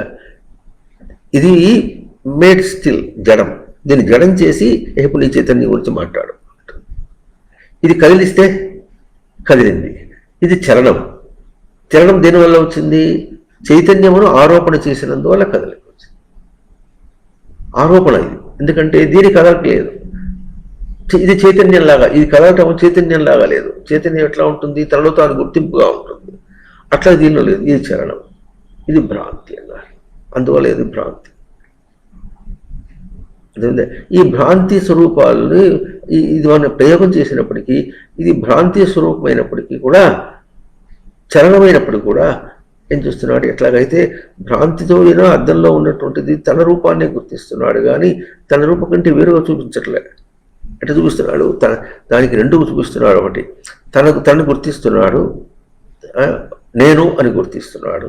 ఆ నేను అని గుర్తించడానికి అవకాశం లేకుండా సృష్టించినటువంటి ముఖాన్ని అక్కడ కనిపిస్తోంది. ఆ ముఖాన్ని తీసుకొని ఆ ముఖమును చూస్తున్నాడా, లేకపోతే అక్కడ ప్రతిబింబాన్ని చూస్తున్నాడా అన్నప్పటికీ కూడా, ప్రతిబింబం చూసినప్పుడు కూడా నేను అనాల్సిందే. ప్రతిబింబం అంటారా అంటే ఇప్పుడు ఏమవుతుంది, మనం అనుకుంటున్నాం వ్యవహారం చేస్తున్నాం అనుకుంటున్నాం, కానీ ఈ వ్యవహారంలో నేను నేను నేను అన్నటువంటి అంశాన్ని నిలుపుకొని అభ్యాసం చేయబడుకోవాలి. అభ్యాసం అంటే అభిత ఆస్తే అసభువి ధాతు, ఉంటుట. నేను యొక్క ఉనికిని అభ్యాసం చేస్తున్నాడు, నిలుపుకుంటున్నాడు. వాటి నిలుపుకుని ఏం చేస్తున్నాడు, అవతది వెళ్ళిపోతున్నాడు కనుక అది కూడా ఎట్లాగంటే, మరి అదే కనుక నేనైతే దాన్ని విడిచిపెట్టకపోతాను నేను. అర్థమైంది, అద్దంలో ఉన్నటువంటిదే నేనైతే దాన్ని నేను విడిచిపెట్టుకోలేను కదా. ఇప్పుడు ఏం చేస్తున్నాను, అది విడిచిపెట్టేసారి నేను వెళ్ళిపోతున్నా. నేను ఉన్నానని వెళ్ళిపోతున్నానా, లేనని వెళ్ళిపోతున్నానా? నేను అక్కడ నేను వదిలేసేసి పోతున్నాను ఎట్లా వస్తుంది, నేను వదిలిపెట్టేసి పోతున్నాను ఎట్లా వస్తుంది, రాదుగా. ఆ వాక్యమే రాదు అసలు, ముందు వాక్య ప్రయోగం కూడా చేయలేము మనం. అర్థమైందండి. కనుక రెండు అంశములుగా చేసింది. ఎట్లా చేసిందంటే, ముందు బయట దీన్ని జడ పదార్థములుగా చేసింది. జడ పదార్థములుగా చేసి దీంతో ముందు ప్రయోగించి నీ ప్రయోగములన్నీ చేసి చూసుకుంటే నీకేం తెలుస్తుంది, అవి జడ పదార్థం. అక్కడ జరిగిన ఆట అంతా తనదే, జరిగిన విషయమంతా తన యొక్క పరావర్తనమే. వింటున్నారా లేదా? అంతా తన పరావర్తనమే. ఇంకోటి కాదు కాదు కాదు, ఎట్లా ముమ్మాటికి కాదు.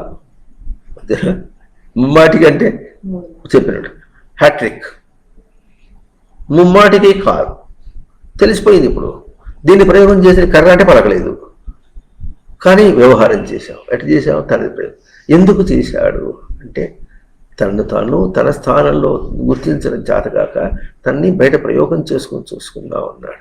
ఆ బయట ప్రయోగం చేసుకుని చూసినట్టు చూసింది, ప్రయోగం చేసుకుంటే ఎవరు గుర్తిస్తావు, నిన్నే గుర్తిస్తున్నావు. అభ్యాసం చేసుకుంటున్నావు, నిన్ను అభ్యాసం చేసుకుంటున్నావు. ఇది మనకు పరోక్షంగా ఇచ్చిన జ్ఞానం. జ్ఞానం అంటే అవబోధన. ఇప్పుడు ఈ జ్ఞానం పరోక్షంగా తన్నే తీసుకుంటున్నాడు అన్న మాట సృష్టి దొంగిలించి తీసుకుంటోందా? ఆ జీవుడికే తెలుస్తోందా? అమీబాకే తెలుస్తుంది. అమీబాలో ఏ జీవుడున్నాడో ఆ జీవుడే ప్రయోగం చేసుకుంటున్నాడు, ఆ జీవుడే తెలుసుకుంటున్నాడు. జీవుడు జీవభావం నిలుపుకుంటున్నాడు. అమీబాతో ప్రవర్తన అంతా వదిలేశాడు.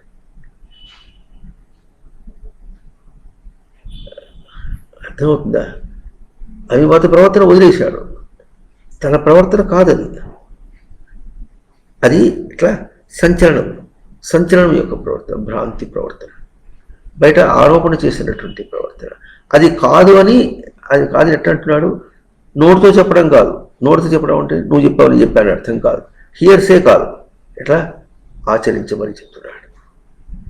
విడిచిపెట్టి నేను గుర్తిస్తున్నాడా? నోటితో చెప్పి నేను వదిలేస్తున్నాడా? నోటితో చెప్పడం చేత కావట్లేదు.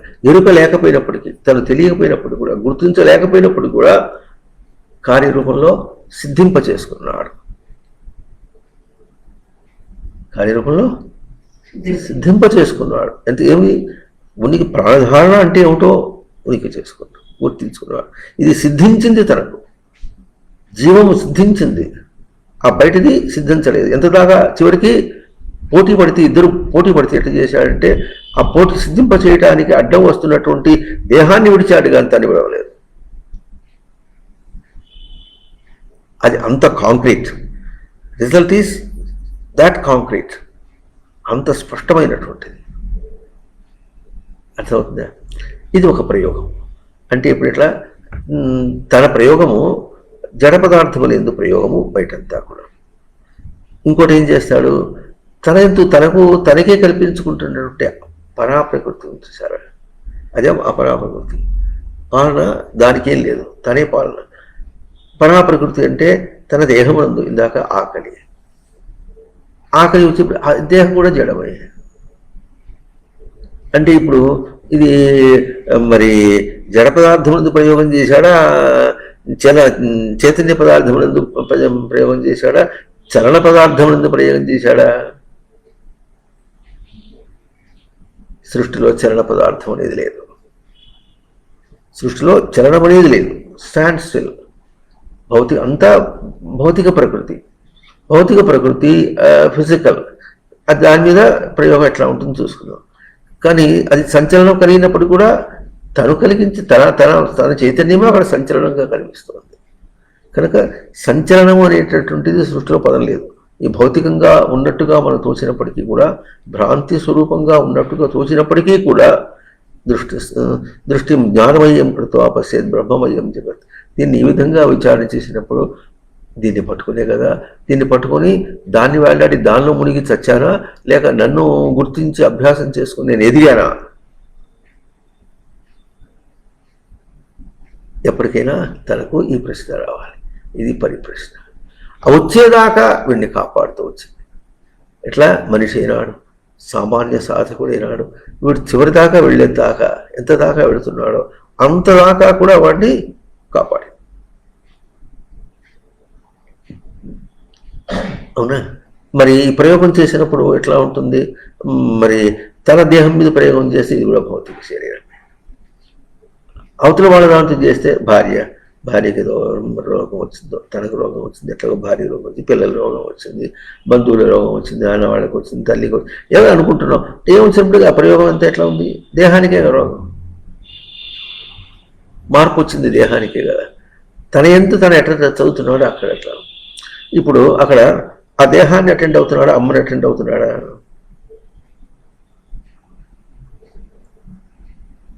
చెప్పండి. అమ్మకు రోగం వచ్చింది అనుకోండి, చికిత్స చేయిస్తున్నాడు. దేహానికి చికిత్స చేయిస్తున్నాడా, అమ్మకు చికిత్స చేస్తున్నాడా? లేక దేహానికి చికిత్స చేస్తున్నాడా, అమ్మకు చికిత్స చేస్తున్నాడా? తనకు తన అభ్యాసం ప్రయోగం చేస్తున్నాడా? ఆ చికిత్స చేయడం అనేది తన ప్రయోగమేగా. తన ప్రయోగమేమి? తన సచ్చిదానందములేగా. తన సచ్చిదానంద ప్రయోగమేగా. సచ్చిదానంద ప్రయోగమా, అమ్మకు చికిత్సయా? అమ్మ నాది అనుకున్నాడు.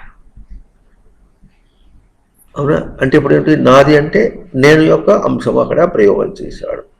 అక్కడ సజీవం చేద్దామని ప్రయత్నం చేస్తున్నాడు. కనుక దానికి అమ్మ నాది అనుకున్నాడు. అమ్మకి ఎప్పుడైతే దేహం యొక్క భ్రాంతి ఉందో ఆ దేహాన్ని కూడా చేయాల్సి వచ్చింది. తన దేహం నుండి ఎప్పుడు చేయాల్సి వచ్చిందో అట్లాగే అమ్మ దేహం నుండి కూడా చేయాల్సి వచ్చింది. ఎందుకు చేస్తున్నాడు? నా అనుకున్నాడుగా. వండి పెట్టినా ఏం చేసినా, పిల్లలకి వండి పెట్టినా ఏం చేసినా కూడా ఇట్లా నా అనుకున్నావు కనుక. అంటే ఇప్పుడు సేవ దేనికి? నా అనే అంశంలో సేవయా, లేకపోతే అక్కడ ఉన్నట్టు దేహానికి సేవనా? నా సేవ. అభ్యాసం ఏమవుతుంది? నా. ఈ అభ్యాసం ఎదగటం వేరు, నా గురించిన అభ్యాసం వేరు. ఆ పిల్లల దేహాలు ఎదగటం వేరు. ఆ ఎదిగిన దేహాలు చచ్చిపోతాయి. కానీ ఆ వాడితో ప్రయోగించినప్పుడు నా అన్న అభ్యాసం చేసావు చూసావా, ఈ అభ్యాసం తనతో పాటు వస్తుంది. It's a non physical entity. అర్థమవుతుంది. అంటే ఇప్పుడు అవేమో జడ పదార్థాలు అన్నారు, వీళ్ళు చైతన్య స్వరూపాలు అనుకుంటున్నాం. ఈ చైతన్యం ఎట్లా? చైతన్య స్వరూపాలే వీళ్ళు జడులా వీళ్ళు అంటే వాళ్ళని పలకరించి చూస్తే, దీన్ని పలకరించి చూస్తే ఏమే కర్ర నిన్నే పలకమే అంటే పలకలే. మరి అమ్మనో నాన్ననో కొడుకును ఏమిరా పలకమేరా అంటే ఆ అంటాడు వాడు ఆ అన్నప్పటికీ కూడా ఇది ఎట్లా పలకలేదో వాడు కూడా అట్లాగే. ఎందుకంటే ఏమిరా కొడుకా అంటే పలికాడు వాడు. ఊరి జీవ అంటే వాడి పేరే జీవ అని పెట్టుకుంటే ఆ అంటాడు. అంతేగాని జీవుడు అంటే వాడికి తెలియదు. అంటే హీ కెనాట్ రెస్పాండ్, ప్రతిస్పందన ఇవ్వలేడు. పలకరింపుకి ప్రతిస్పందన ఇవ్వలేడు వాడు. కానీ తనకు తెలియకుండా తాను ఎట్లా చేస్తున్నాడో వాడు కూడా తెలియకుండా నేనే గుర్తిస్తున్నాడు. వాడికి అదే అభ్యాసం అవుతుంది. జీవం అనే పదము ఎందుకు చెప్పుకుంటా ఉంటే వీళ్ళందరూ కూడా మనుషులంటే భౌతిక బొమ్మ లేక జీవుడా? జీవుడు అనే మాట ఎక్కడి నుంచి వచ్చింది? దానికి చెప్పినట్టుగా అభిమానం ఏది ఉందో మనుషులు ఎట్లా ఉందో అట్లాగే ఇక్కడ ఎట్లా ఉందో ఇంకో పలకరిస్తున్నావు అంటే ఇప్పుడు మనిషిని పలకరిస్తున్నావా, దేహాన్ని పలకరిస్తున్నావా, మనిషిని పలకరిస్తున్నావా, మనస్సును పలకరిస్తున్నావా, జీవుణ్ణి పలకరిస్తున్నావా, ఉనికి దర్శనం చేస్తున్నావా?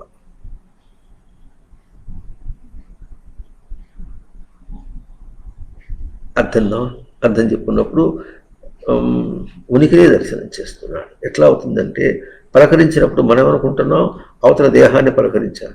దేహాన్ని పలకరిస్తే దేహం ఏం చేస్తుంది? దీన్నే మనం 15వ అధ్యాయంలో 13, 14, 15 శ్లోకాలు చెప్పుకున్నాం. ఇవన్నీ వ్యావహారికంగా ఉన్నట్టుగా ఉంటుంది. కానీ అక్కడ దేహాన్ని పలకరిస్తే దేహం ఏం చేస్తుంది? వాడు దేహాన్ని నేను అనుకుంటున్నాడు కనుక చేస్తుంది. అనుకుంటూ తప్పుగా అనుకుంటున్నాడు. ఆ తప్పుగా అనుకుంటున్న వాడిని పలకరిస్తున్నాడు. ఆ పలకరిస్తుంటే ఎట్లా ఉంటుందంటే తన పలకరింపుని కూడా ఎట్లా తీసుకుంటున్నాడు?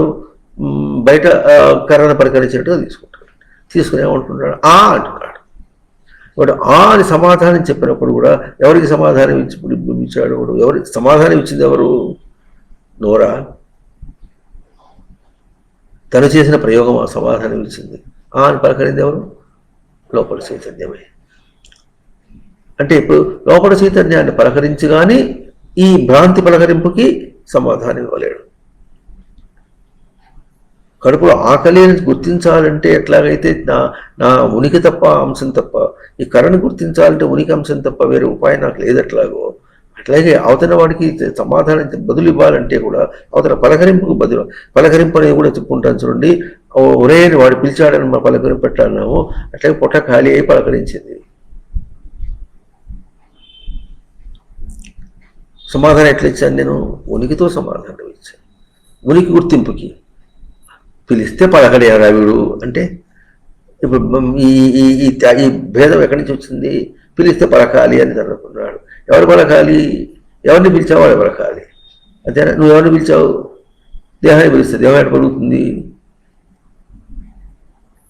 కొడుకుని పిలిస్తే కొడుకు ఎట్ట పలుకుతాడు? కొడుకు స్వరూపం లేదు కదా.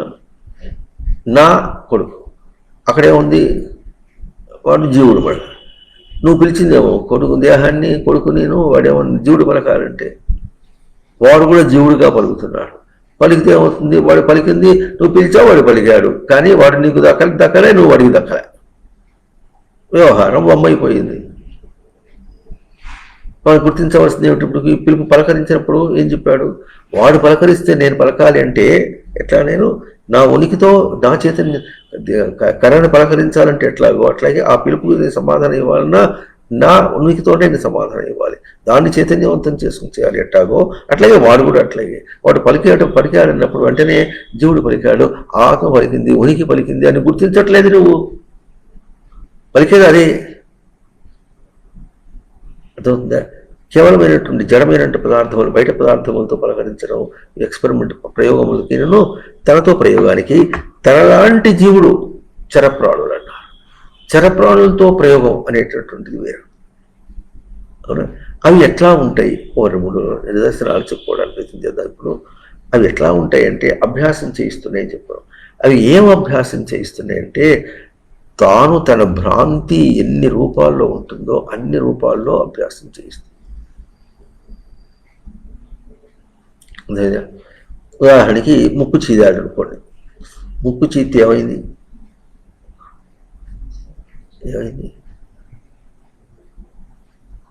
చెప్పండి. శివుడు ఎక్కడుంది? పడిపోగలింది, పడిపోయింది. తర్వాత చేతి కట్టుకుంది. చెప్పండి ఏమైంది?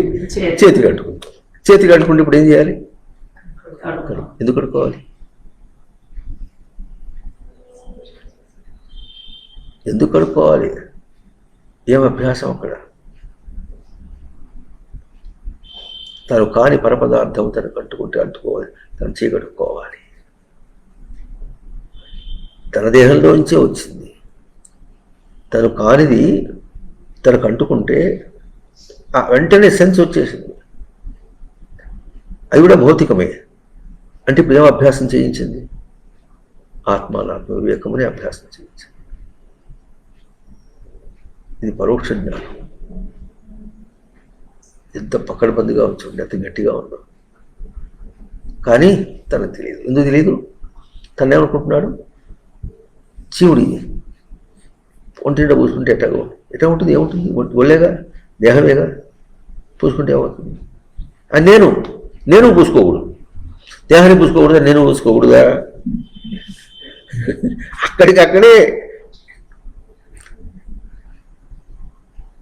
ఇప్పుడు నేను దేహం అనుకున్నప్పుడు నేను అభ్యాసం చేశాడా, దేహాన్ని అభ్యాసం చేశాడా? చెప్పండి.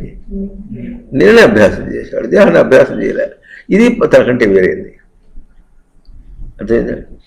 అరటికాయ తరిగితే ఏమవుతుంది? బాగా చేతికి మరక వస్తుంది.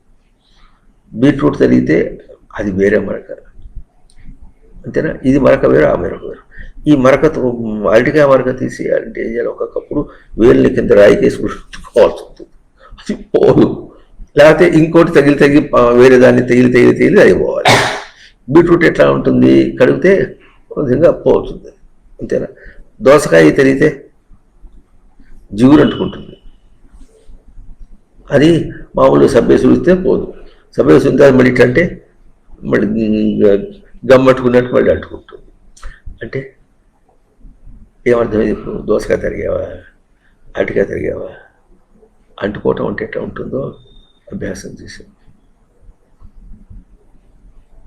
ఎవరికి అంటుకుంటుంది? విషయాలన్నీ తనకి ఎట్లా అంటుకుంటాయో, విషయములు ఎన్ని రూపాలు ఉంటాయో. ఇప్పుడు విషయం దోసకాయ తరగడం కూడా ఒక విషయమే, అరటికాయ తరగడం కూడా ఒక విషయమే, బీట్రూట్ తరగడం కూడా విషయమే. క్యారెట్ తిరిగితే అది కూడా అయితే అది ఎట్లా ఉంటుంది? పైపైన కడుక్కుంటే పోయినట్టుగా ఉంటుంది. అయినా ఇంకో విషయం తర్వాత చెప్పుకుందాం. పైపైన కడుక్కుంటే పోయినట్టుగా ఉంటుంది. ఇంత ప్రయత్నం దానికి అక్కర్లేదు. ఇప్పుడు ఏం చూపిస్తుంది? ఈ ప్రయత్నంలో డిగ్రీస్ అంటే తరతమ భేదం అన్నమాట. ఆ తరతమ భేదంలో తనకు అంటుకోవటం అర్థం అవుతుంది. ఎవరికి?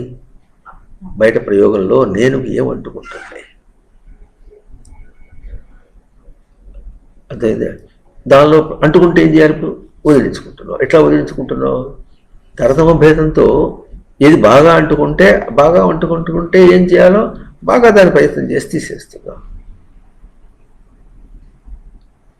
ఈ సెన్స్ నీకు ఎన్నాళ్ళు ఇస్తే నిజ సాధకుడు కావాలి. లోకంలో ఎంతమంది ఉంటారు తెలిసిన?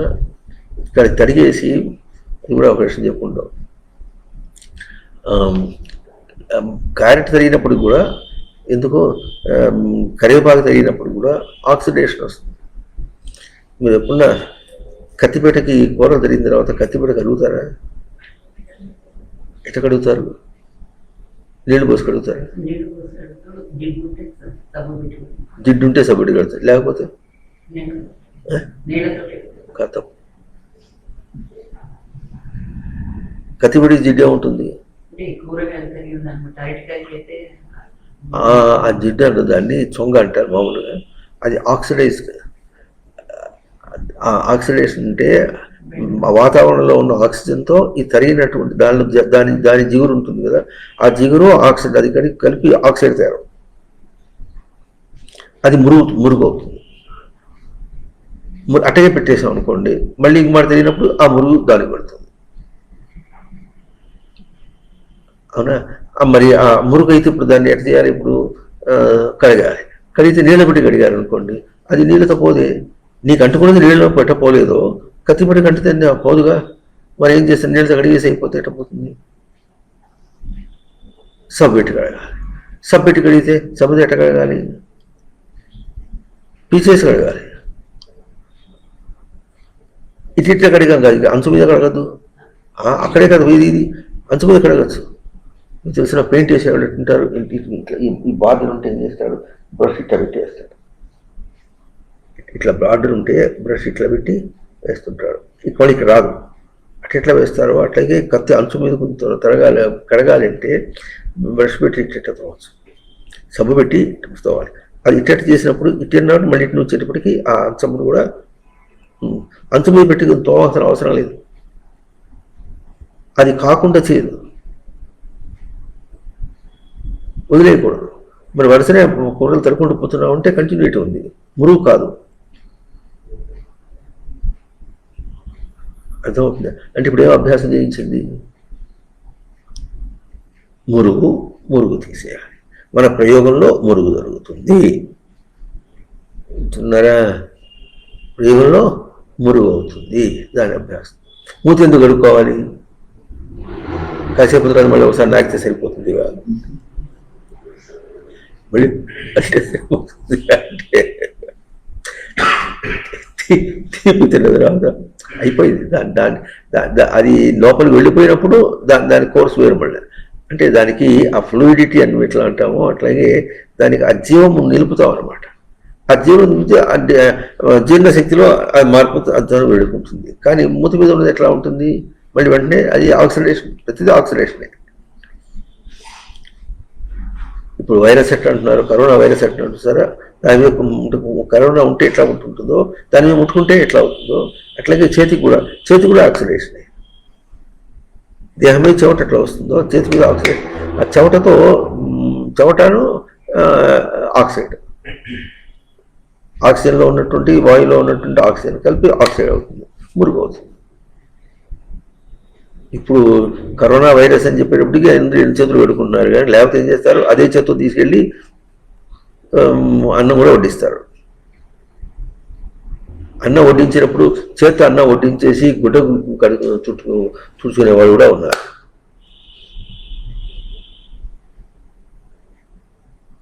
అంటే అది తెలియదు అనమాట, అర్థం అంటే అంత దోషంగా ఉన్నారు. అభ్యాసం చేయిస్తుంటే కూడా అందుకోలేంత దూరంలో ఉన్నాం మనం. అయితే తనకు అంతేంత వరకైనా చేస్తాడు కదా. ఇంకా ఎంత దాకా ఉందంటే మరి లెట్రిన్లో వదిలేసిన తర్వాత కడుక్కోవటం కూడా లేకుండా గుడ విడుదల చేసుకునే అంత దూరం ఉంటే ఇంకెట అవుతుంది? వాళ్ళకి ఏం చేయాలి? ఇంకా వాళ్ళకి ప్రాణధారణ అనేటువంటిది అభ్యాసం చేయించడం అంటే ఎట్లా? అది మురుగవుతుంది, అన్హైజెనిక్ అని. ఆ లెట్రిన్ మీద కూర్చునే వాళ్ళు ఏమనాలి? ఇప్పుడు హరహర హరహర హరహర హరహర అనాలి. ఆ బుద్ధి ఎట్టా వస్తుంది? లెట్రిన్ మీద ఎట్లా కూర్చోగలిగారు కూడా చాలా అర్థమే. అసలు ఎట్లా కూర్చుంటారు? బుద్ధి ఎట్లా ఒప్పుకుంటుంది? ఆ ఇన్హైజీనిక్ దాని మీద ఎట్లా కూర్చుంటారు? కాలు పెట్టి అక్కడ వెళితేనే మళ్ళీ అరికాలకు తోకుండా ఉండ బుద్ధి కాదే. అటువంటిది ఎట్లా కూర్చుంటారంటే అభ్యాసం చేయించిన ఊరిన నకరాలు చెప్పద్దు. కూర్చున్న ఓపిక లేదంటే అంటే ఏదో ఉపాయం చేసుకోవాలా. స్వామివారు చెప్పినట్టుగా ఎట్లా ఉంది, పిల్లవాడు దొడ్డు కూర్చున్నాడట. దొడ్డు కూర్చుంటే ఎత్తేటానికి పోతుంటే ఎందుకు ఎత్తేస్తావు? ఎట్లాగో నువ్వు సుగంధాలు అగరవత్తులు పెట్టలేదు కదా, ఇదో వాసన ఉండని అంటే ఆ సెన్స్ అది ఆ దోషం ఎట్లా తీసుకుంటాను? అభ్యాసం చేయిస్తుంది. అటువంటి ఒడుగులు ఎట్లా ఒప్పుకుంటున్నాను? అసలు ఆ ఒప్పుకోవటమే దోషం ఉంది. కరోనా వైరస్ అయితే దేహం చచ్చిపోతుంది, అంతేగాని ఇది అసలు ఆ లెట్రిన్ ఎట్లా కూర్చుంటారంటే ఆ ప్రయోగం ఎట్లా అవుతుంది? ముచ్చపోస్తే దానిలో చింది టోయిలెట్ పడుతుంది. ఏం కడుక్కుంటారు? ఎట్లా శుభ్రం చేస్తారు? అభ్యాసం చేసి ఇంకా తమాషాగా ఉంటుంది చూడండి. ఇవాళ పొద్దున్న నేను ఒక ప్రయోగాన్ని చూసాను. చిన్న సబ్బు, ఆ సబ్బుని కాళ్ళ మీద రుద్దాలి. ఎందుకు రుద్దాలి? లెట్రిన్ పోయిస్తే అప్పటికి ఇట్లా పెట్టుకొని కాళ్ళు ఇట్లా పెట్టుకొని వస్తాడు. పెట్టుకొని దీని మీద సబ్బు పట్టించి ఈ కాలు ఇట్లా వేసి రుద్దాడు. అవును, ఆ వేసేటప్పుడు చిన్న పిక్కైనా వస్తుంది, ఒకప్పుడు జారిపోతుంది. ఆ సబ్బు అంటే ఎట్లా ఉంటుందంటే ఎండిపోయినప్పుడేమో ఎట్టంటే అట్ట చేతికి వస్తుంది, తడిగా ఉన్నప్పుడు జారిపోతుంది. ఇది కూడా ఒక ప్రయోగమే. ఎట్లా ప్రయోగం అంటే ఆ ప్రయోగం ఆ సబ్బు వల్ల వచ్చిందా? ఆ సబ్బుని ట్యాకిల్ చేసినందువల్ల దాంతో నీ ప్రయోగాన్ని వేసావా? అది నీ ప్రయోగం, అది తన మీద ప్రయోగం చేసిందా?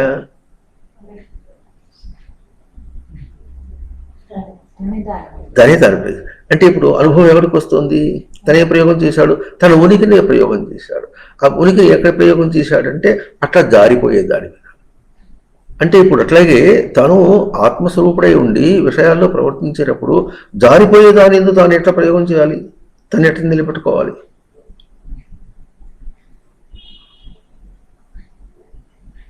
జారిపోయేది, విరిగిపోయేది, పడిపోయేది. అవునా? ఆ పిక్క కింద పడిపోతుంది అనుకోండి, చిన్నప్పుడు పడిపోతే ఎటువంటి తీయాలంటే రాదు. ఎందుకు? అది ఖర్చుకుంటుంది. మెత్తబడిపోయిన కొద్ది సబ్బు మెత్తబడిపోయినప్పుడు కింద ఖర్చుకుంటుంది. ఆ ఖర్చుకోవాలంటే ఇప్పుడు ఏం చేస్తారు? ఇటు తీసుకెళ్ళి కొన్ని గోడ మీద దాకా తీసుకెళ్ళి అక్కడి నుంచి ఇటు తీసుకుందామని ప్రయత్నం చేస్తే కూడా ఆ గోడ మీద గోడ ఖర్చుకుంటుంది, నీ చేతికి రాదు. అర్థమవుతుందా? కూరలు తెలియని తర్వాత కొన్ని ఏదైనా క్యాప్సికమ్ గింజ అయినా మెత్త గింజ ఒకటి ఉంటుంది, ఒకటేమో గట్టిగా ఉంటుంది. అది కింద పడిపోతే ఇక్కడ తీస్తే వస్తుంది. కానీ బాగా మెత్త అయిపోయింది ఏమవుతుందంటే నువ్వు పెట్టి చేస్తుంటే నీ ఒత్తిడికి అది ఇంకా కింద భూమికి పూసుకుంటుంది, కానీ నీ చేతికి రాదు అది. ఇది కదా నువ్వు గుర్తించవలసింది అనాత్మ స్వరూపాలను బయటపడటానికి. నువ్వు ఎంత ప్రయోగం చేసినప్పుడు కూడా నువ్వు కల్పించుకున్నటువంటి స్వరూపం అంత దోషంగా ఉంది, నీకు రావటంలే. ఇప్పుడు ఏం చేయాలి? తను తాను తీర్చడం చేసుకోవాలి. మేము ఏం చేస్తాం? అప్పుడు రాకపోతే ఏం చేస్తాం? గట్టిగా మామూలుగా తీస్తే వస్తుంది అంటే మామూలుగా వస్తుందని ప్రయోగం చేస్తాం, రాకపోతే ఇంకొంచెం ఒత్తిడి చేస్తాం. అది ఏం గట్టి చేయాలని చేస్తాం. ఆ ఎట్టి చేసేటప్పుడు ఏం చేస్తున్నప్పుడు అది తీయడానికి కోసం ప్రయత్నం చేస్తున్నావా, లేకపోతే అట్లా తనకు దుస్సంఘటనమైనటువంటి దాన్ని తీసుకోవడానికి నీ అభ్యాసం నిన్ను తీక్షణ చేసుకోవటం అంటే ఎట్లా ఉంటుందో అభ్యాసం చేయిస్తుంది అది.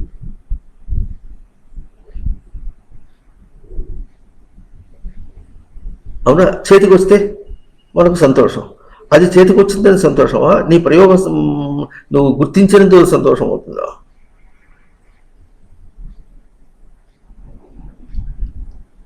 నేను అనే అంశాన్ని దర్శనం చేయాలి, ప్రతి చోట దర్శనం చేయాలి.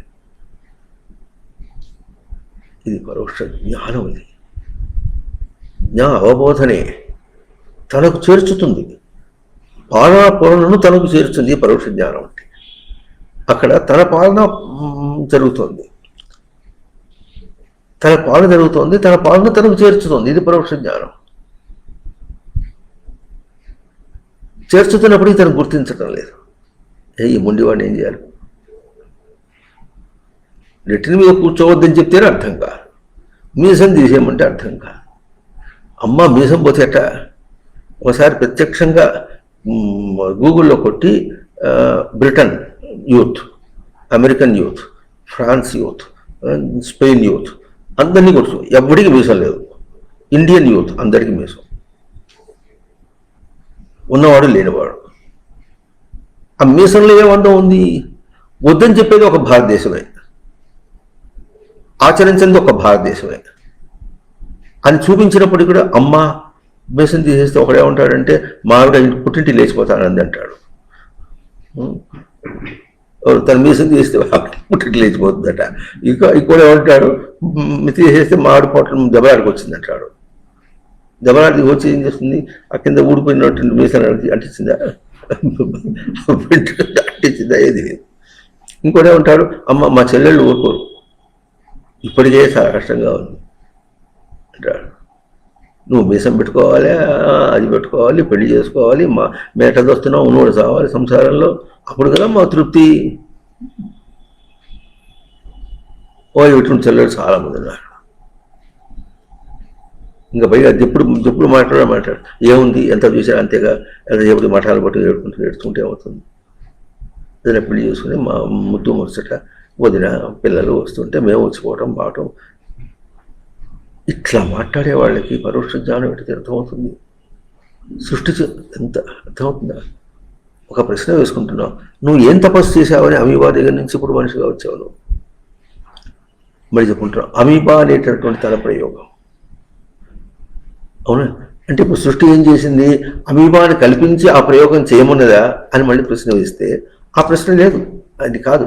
సృష్టి ఏం చేసింది, నువ్వు ఏమైనా సరే నీవు ఎట్ట నేను నిలుపుకోవాలి, ఇది వేదం చెప్పేది, ఇది తితిక్ష, ఇది తీక్షణం. ఏమైనా సరే తన స్వరూపం తనది. ఇప్పుడు ఏం చేయాలి, తన స్వరూపంగా సృష్టి చేసింది కనుక ఏమైనా సరే తన స్వరూపాన్ని తాను తీక్షణం చేసుకో. అదే తన స్వరూపాన్ని తీక్షణం చేసుకుంటే అవతల దాటగలుగుతాడు. ఒకళ్ళు ఎట్టంటారు, నాన్న ధైర్యంగా ఉండు, అర్థమవుతుందా? ధైర్యంగా ఉండుంటే విషయం ఏమన్నా కావచ్చు, నువ్వు ధైర్యంగా ఉంటే దాన్ని అతిక్రమించగలవు. అర్థమవుతుందా లేదా? ఇది సృష్టి ఇచ్చిన జ్ఞానం, అభయం. నువ్వు భయపడకు, సత్వ సంశుద్ధి, జ్ఞానయోగ వ్యవస్థితి. అర్థం, ఈ జ్ఞాన లక్షణాలు. ఈ లక్షణాలని నువ్వు ఎప్పుడైతే నీ లక్షణాలుగా గుర్తించి దాన్ని నిలుపుకుంటావో అప్పుడు బయట నేనేం చేయదు. అప్పుడు ఈ భ్రాంతి పోతుంది. అప్పుడు ఏం తెలుస్తుందంటే ఇవన్నీ కూడా అరే ఎంత అభ్యాసం చేయిస్తూనే నాకు ఇట్లా కూడా ఉంటాయి, విషయాలు ఇట్లా ఉంటాయి అని దీన్ని ప్రాపర్టీస్ అంటారు. గుణములు, విషయం యొక్క గుణములను ఎటు చూపిస్తుంది, పదార్థముల యొక్క గుణములతో చూపిస్తుంది. భౌతిక పదార్థముల గుణములతో చూపిస్తుంది, మనిషి యొక్క గుణములతో చూపిస్తుంది. ఇప్పుడు మనిషి యొక్క గుణములు, వాడి నేను అసూయపడ్డాడు అనుకోండి, వాడి అసూయ మాటని నువ్వు ఎట్లా గుర్తించావు? నీ లక్షణంతో నీ టర్మ్స్తో గుర్తించావా, వాడి టర్మ్స్తో గుర్తించావా? వాడు అసూయపడ్డాడంటే వాడి టర్మ్స్తో గుర్తించావు అనమాట. గుర్తించినప్పుడు నీ కోపం వస్తుంది. నీ టర్మ్స్తో గుర్తిస్తే ఉనికి, అది కూడా ఉనికి. వాడిని అసూయ వదిలేసి వాడు తిరుగుతాడు రేపు. అర్థమవుతుందా? అది పోయేది, వచ్చేది పోయేది, వాడికే వచ్చే పోయేది. వాడికి కాసేపు మర్చిపోతాడు. వాడు తల పట్టుకుని ఏళ్ళకి 2 సంవత్సరాలు అవస్థ పడేవాళ్ళు లోకంలో చాలా మంది ఉంటారు.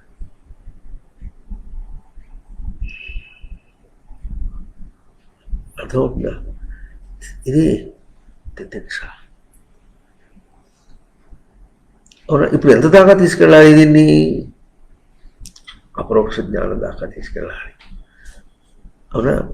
మరి ఎట్లా చెప్పినప్పుడు తే బ్రహ్మలోకేషు పరాంతకాలే, తే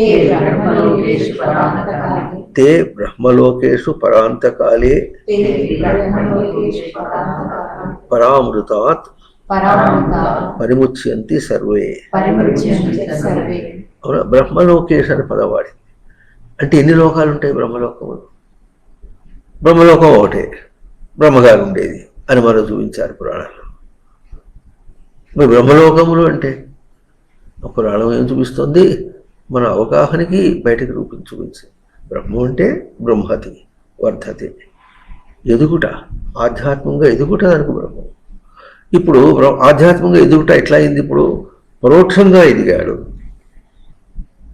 అంటున్నారా? పరోక్షమును ఏం చేయాలి? ఇప్పుడు అపరోక్షం చేయాలి. అపరోక్షం చేయడానికి ఏం చేయాలి? సాధన చేయాలి. అదేవిధంగా ఇప్పుడు సాధన అనేటటువంటిది పరోక్ష జ్ఞానమా అపరోక్ష జ్ఞానమా? చాలా తేడా ఉంది. పరోక్ష జ్ఞానము కేవలం అపరోక్ష జ్ఞానం చేయడానికి సాధన అనేటటువంటిది ఎంత ఎంత విస్తీర్ణమై ఉన్నదంటే, అయితే ఇంత అన్నంత అవస్థపడుతుంటే సృష్టి ఏముంటుంది? ఇదంతా ఎవడు కల్పించాడు? నేనేం కల్పించలేదే అంటుంది సృష్టి. ఒకవేళ నువ్వు కల్పించుకుంటుంటే ఏం చేస్తుంది? తను ఉన్నది తితిక్ష, తను ఉన్నది తీక్షణమైనటువంటిది. ఇప్పుడు ఏముంటుంది? తీక్షణం నువ్వు చేసుకోవటమా, అది తీక్షణమై ఉన్నదా? లోకంలో ఎట్లా ఉంటుంది? ధైర్యంగా ఉండు అని చెప్పుకుంటాం. ఇది భాష ఎక్కడ భాష? ఇది భ్రాంతిలో భాష, సృష్టి భాష కాదు. సృష్టి భాష ఏమిటి? నువ్వు అదే. అయితే ఎప్పుడు తెలుస్తుంది? బాగా నెత్తిగా ఏమంటాం, కొంతకాలం మీద వాడికే తెలుస్తుంది అంటాడు. వాడికే తెలుస్తుంది. ఎక్కడ తెలుస్తుంది? నసాళాన్ని కట్టితే తన్ని ఒక మూలకేసి నెట్టి ఏం చేస్తావంటే అప్పుడు తనకు తెలివి వస్తుంది. చేతులు కాలిన తర్వాత ఆకలి పట్టుకుంటాడు. ఇవన్నీ మనం లోకంలో ఈ మాటలు చెప్పించి అభ్యాసం చేస్తుంది. ఏం అభ్యాసం చేస్తుంది? విషయంలో దాటేట అభ్యాసం కాదు. విషయాలు అవి పోతాయి, నువ్వు దాటించవలసిన అవసరం లేదు. అవి లేవు, పోయినాయి. భౌతికంగా పోయినాయి, అభౌతికంగా కూడా పోతాయి. నీ విషయ వాసనలు కూడా పోతాయి. అన్నీ ఎట్ట పోతాయి అంటే నువ్వు గ్రహించలేనివిగా చేసిపోతాయి. అవి నాకు వద్దో మరో అనిపోతాయి. సృష్టి చాలా మంచికున్నాం. సృష్టి అన్న అంశం దగ్గరికి వచ్చేటప్పటికి ఇదంతా లేదు. ఏది లేదు? ఆ మాటకు వస్తే సాధకుడు సాధన సిద్ధి స్వరూపం కూడా అబద్ధమే. గొప్పవాడే, తెలివైన వాడే, బురదలో కాలుబెట్టి కడుక్కున్నట్ట, బురదలో బయట కాలుబెట్టి కడుక్కున్నట్ట, ఏం సాధించావని అని ఎవరంటాం కాదు, తను అనుకోవాలి. వాడు సిద్ధస్వరూపుడు. ఇక్కడ పరాంతకాలే అక్కడ దాకా. ఇవన్నీ బ్రహ్మలోకములు కావు. ఎదుగుట అనే మాట ఎట్లా వచ్చింది? వాటితో పోల్చి ఎవడెవడు జీవుడితో పోల్చి, జీవుడు ఎదుగుట అనే మాటకి వచ్చేటప్పటికి చెప్పుకుంటున్నాం చూడండి. ఆరోపణ చేసినటువంటి జీవరూపము గ్రహిస్తున్న రూపం, లేక విడిచేటటువంటి జీవరూపము గ్రహిస్తున్నటువంటి జీవరూపం. చెప్పండి. అక్కడ నేను జీవిస్తున్నాను అనుకుంటున్నాడు, అది విడిచేస్తున్నాడు. జీవం కాదు, అది ప్రాణత్యాగమే. ఆ జీవము ప్రాణత్యాగమే కానీ ప్రాణధారణ కాదు. ఇది ప్రాణధారణ, ఇది రచనాత్మకంగా మాటిమాటికి ఇది అభ్యాసం చేస్తుంది. జీవుడుగా ముందు తను గుర్తించడం అభ్యాసం చేస్తుంది. బ్రతకలేకపోతున్నా, జీవించలేకపోతున్నా, జీవము మాటలు చెప్పి మాటలతోనైనా ఎప్పుడైనా అర్థం చేసుకుంటాడేమో. మనిషిగా వచ్చి సాధకుడుగా వచ్చినప్పుడు కూడా అర్థం కాదు. ఎన్ని పదార్థములు ఎన్ని విధాలుగా మనం చూపిస్తుందో, దోషములు కూడా చూపిస్తుంది. కడుక్కోకుండా తినేవాళ్ళు ఎంతమంది ఉంటారండి? అక్కడ మురికిలో పోయి ఆవు కూడా తింటుంది, బర్రెలు తింటాయి, పశువులన్నీ తింటాయి. అక్కడ ఎంత చెత్త ఉంటుంది, కానీ దాని డిజైన్ ఎట్లా ఉంది, అది కూడా విశేషం. అది ఎట్లా చేసుకున్నాడు దాన్ని? పోయిన వాటి చెప్పుకున్నాం. ఎట్లా చెప్పుకున్నాం అంటే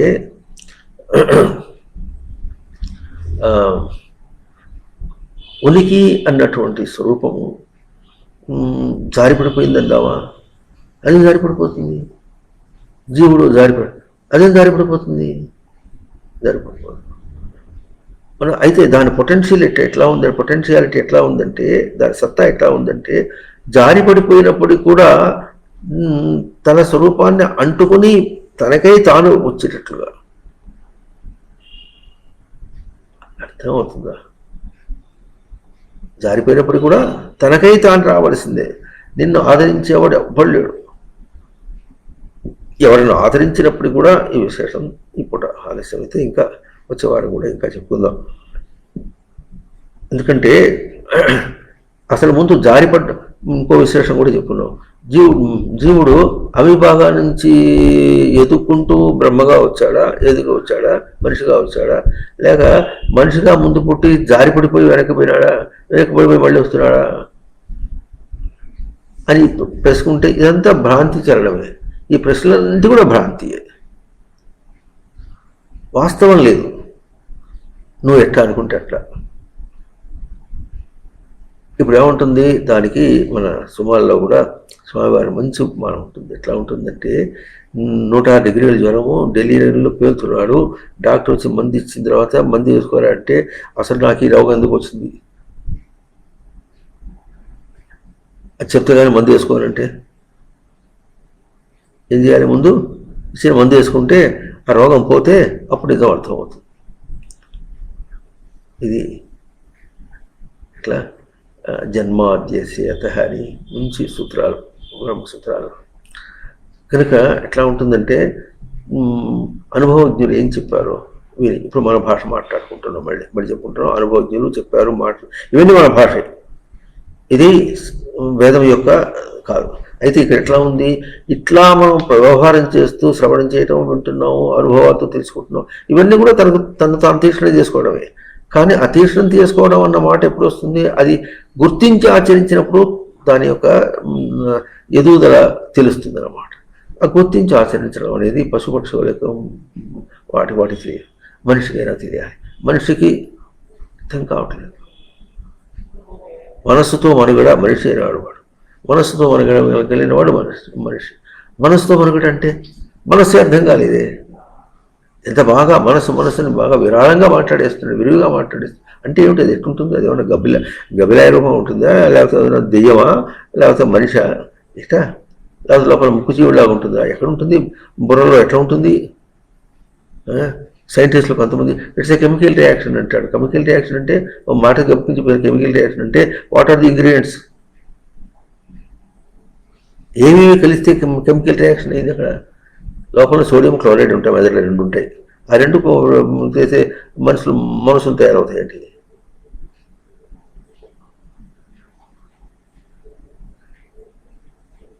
పిచ్చి పిచ్చిగా మాట్లాడతారు. ఇది కూడా అభాభ్యాసమే.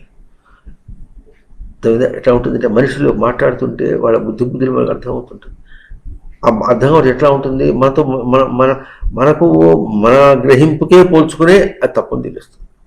ఇది కూడా అభ్యాసం చేయడమే. ఇట్లా బై రిలేటివిటీ, అబ్సల్యూట్తో పోల్చుకోకుండా, అంటే ప్రమాణంతో పోల్చుకోకుండా కూడా ఇది కూడా అభ్యాసం చేయడం. ఇట్లాంటి ఎంత అభ్యాసం జరిగితే అర్థమవుతుందా?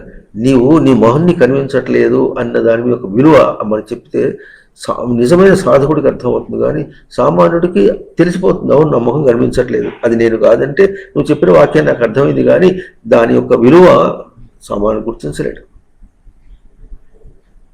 సామాన్య సాధకులు కూడా గుర్తించలేరు. మరి చెప్పుకున్నదంతా ఇప్పుడు ఎవరు వినాలి? ఈ పట్టున కూర్చోబెట్టి ఈ ప్రవచనాన్ని ఈ భూమి మీద ఎంతమంది మనుషులు ఉన్నారు, కనీసం తెలుగువాళ్ళు అందరూ విన్నారనుకుందాం. అందరూ ఒక్కడు కూడా వదిలిపెట్టకుండా, పసివాడి నుంచి మొదలాడేదాకా అందరూ విన్నారనుకోండి. వాళ్ళకి ఇది అబ్బదు. ఈ అబ్బద్ అనే మాట రాయలసీమలో బాగా వాడతారు. అబ్బద్ అంటే డజంట్ ఫిట్ హిమ్, తనకి గ్రహింపుకు రాదనమాట. తన గ్రహింపు రాదు. ఎందుకు రాదు అంటే ఇప్పుడు ఏమనాలి? ఇప్పుడు ఏది సత్యం అనాలి?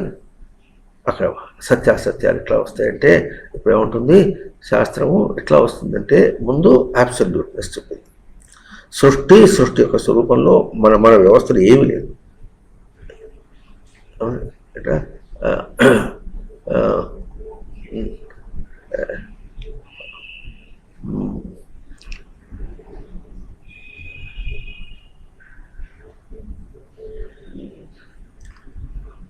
సచ్చిదానందమాత్రోహం అనుత్పన్నమిదం జగత్ కార్యం కాలం నాస్తి జగన్నాస్తి మాయా ప్రకృతిరేవ న. ఇది కరెక్ట్, ఇది స్పష్టం.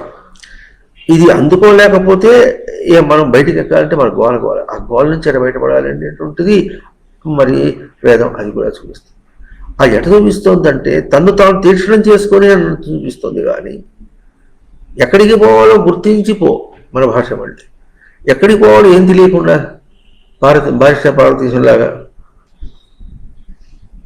బారిస్టర్ పార్వతీశం కదా విన్నారా? చూసారే? వెళ్ళారు. ఆయన బారిస్టర్ అంటే అడ్వకేట్, లాయర్ అనమాట. ఆయన లాయరు ఇంటి నుంచి లేచిపోదాం అనుకున్నాడు. అనుకుని ఏం చేశాడు, రైల్వే స్టేషన్కి వచ్చాడు. టికెట్ ఇవ్వమన్నాడు. టికెట్ ఇవ్వమంటే ఏ ఊరికండి అంటాడు. ఎందుకు, మా ఇంటికి పోయి చెప్పడానికా అంటాడు. టికెట్ తీసుకుంటే వాళ్ళ టికెట్ పోయా ఊరు పోయినాడు చెప్పడానిక. ఏ వాళ్ళు వచ్చి అడిగితే ఆయన వచ్చాడండి అంటే ఆ ఊరు తెలుస్తాయి, గ్రామాల్లో తెలుస్తాయి కదా. వచ్చాడండి, ఎక్కడికి తీసుకున్నా టికెట్ ఊరికి టికెట్ తీసుకున్నారంటే అక్కడ పోయి మళ్ళీ ఎత్తడానికి చెప్పడానికా. టికెట్ ఇవ్వమంటే మా ఏ ఊరు అంటావే అంటాడు. ఎవరు, బారిస్టర్ కదా, ఏదో టికెట్ ఇచ్చేస్తే పోతాడుగా. అయితే ఏదో టికెట్ ఇచ్చేస్తే వాడు అది గుర్తుపెట్టుకుని అది చెప్పచ్చుగా. అట్లా బారిస్టర్ పార్వతీశంలాగా మాట్లాడితే ఎట్లా వస్తుంది కనుక ఏం అర్థం కాదు. అవునా, కనుక ఇప్పుడు చెప్పుకునేట్లాగో సచ్చిదానంద మాత్రోహం అనుత్పన్న విధం జగత్, ఈ జగత్తు ఉత్పన్నమే కాలే అన్నది సృష్టితో పోల్చుకున్నటువంటిది. సృష్టి అంటే తన జీవభావంతో కూడా, రచించిన జీవభావంతో తనకిచ్చినటువంటి సృష్టి ఎట్లాగో తన ఉనికిని జీవ ప్రాణధారణే, ఉనికి అంశమును ధారణగా నిలుపుకోనుట అన్న దాకా, అక్కడి దాకా అర్థమైంది. అక్కడి దాకా సృష్టి యొక్క రచన. ఈ జీవుడికి వీళ్ళంతా జిల్లేడుకాయలు, ఎవరు అమీబా, బల్లి, నల్లి, దోమ, ఇవన్నీ జిల్లేడుకాయలు. ఇవన్నీ ఆ రూపాలు అక్కడ లేవు. అయితే అది ఎట్లా ఉంటుందంటే, సృష్టి ఎట్లా చేస్తుందంటే, దీన్ని మనం అర్థం చేసుకోవాలి. ఎట్లా ఉంటుందంటే అభౌతికంగా. ఇప్పుడు చూడండి, ఎక్కడికో ఊరికి పోయినాడు. దీనికి ఎందుకు బృహదారణ్య ఉపనిషత్తులో ఒక మంచి సూత్రం, మంత్రం కూడా ఉంటుంది. ఎట్లా ఉంటుందంటే, ఒక మనిషిని గంతలు కట్టి దొంగలు ఏం చేశారంటే తీసుకెళ్ళి ఎక్కడో నిర్జన ప్రదేశం, అడవిలో ఎక్కడో వదిలేశాడు. వదిలేస్తే ఏం చేస్తాడు, అప్పుడు చూసుకుంటాడు, నేను ఎక్కడున్నాను ఇప్పుడు, నేను నా చోటు నేను ఎక్కడో ఉన్నా కనుక ఏం చేస్తాడు, ముందు చూసుకుంటాడు. చూసినప్పటికీ తూర్పు ఎటు పడమర ఎటు తెలుస్తుంది. అవునా, తన ఇల్లు ఎటు తూర్పుగా ఉందో చూసుకుంటాడు, ఆ తూర్పు అయిపోతాడు. ఇంకా లేకపోతే వాళ్ళ బిడ్డని అడుగుతాడు, అంతేనా. అడిగి ఏదో ఉపాయం చేసుకుని మొత్తానికి తన ఇంటికి చేస్తాడే లేదా. ఈ గంతలు కట్టి బయటికి తీసుకెళ్ళినట్టుగా, వదిలేసినట్టుగా తన గంతలు కట్టి బయటకు వచ్చేసాడు. ఎవరు కట్టారో తనే కట్టుకున్నాడు, ఎవరు కట్టారో తెలియదు. నువ్వే కట్టుకున్నావు అంటే నేను ఎందుకు కట్టుకుంటా, నా సాగు నేను చేస్తానా, నన్ను చంపుకుంటానా నేను అంటాడు. నువ్వే చంపుకున్నావు, ఇంకెవరు చంపుతారు, అర్థం కాదు. అందుకని ఇప్పుడు ఏం చేస్తారు, అట్లాగా కాదు, నిన్ను ఏదో చేసింది, ఏం చేసింది, ఒక శనిగాడు చేశాడంటే, చెప్పు అంటారు. శని అంటే నువ్వు నీ తమోగుణ ప్రవర్తన అర్థం అని తర్వాత అర్థం అవుతుంది. నీ తమోగుణ ప్రవర్తన అంటే అర్థం కాదు. శనిగాడు చేశాడు అంటే ఇప్పుడు ఏం చేయాలి, శనిగాడిని శాంతింపజేయమన్నాడు. శనిగాడిని శాంతింపజేయాలంటే ఏం చేయాలి, ఇప్పటికి అదే నువ్వులు పెట్టి నువ్వులు దానం చేయమన్నాడు. నువ్వులంటే నువ్వులు దానం చేయడం అంటే, నువ్వు అంటే తిలలు, సంస్కృతంలో తిలలు అంటే తిల స్నేహాన్ని ధాతు, స్నేహాన్ని దానం చేసేవాడు. వీడు వీసుడు నువ్వులు దానం చేశాడు కానీ స్నేహాన్ని మాత్రం దానం చేయలే, అన్నిటికీ కౌలించుకున్నాడు. అది చెప్పద్దు, అది చెప్పడానికి అడుగుడు కాడు. వేదంలో కర్మకాండ ఉన్నట్లుగా తోచినప్పటికీ కూడా, కర్మకాండ కేవలం బాహ్యంగా ఆచరింప చేస్తున్నట్టుగా తోచినప్పటికీ కూడా దాని వెనక చాలా ఉంది. ఎట్లాగైతే ముక్కు చీముడి అంటుకుంటే ఇది తనకంటే వేరైన రూపం, ఇది కడుక్కోవాలి అన్నట్లప్పుడు తన రూపము ఇది వేరైన రూపం అని గుర్తింపు చేసి తన వేరు ఆ రెండింటినీ అభ్యాసం చేయించి ఎట్లా చేస్తుందో అట్లాగే అది ఎవరు చేశారు, ఇప్పుడు తన స్వరూపం చేస్తుంది. ఈ ప్రయోగం, దాన్ని ఎందుకంటే ప్రయోగం అన్నాం అనమాట. ప్రయోగం అంటే అర్థం ఏంటంటే, తీసుకెళ్ళి అక్కడ ప్రయోగం చేశాడంటే మనం లౌకికంగా చెప్పినట్టుగా అర్థం కాదు.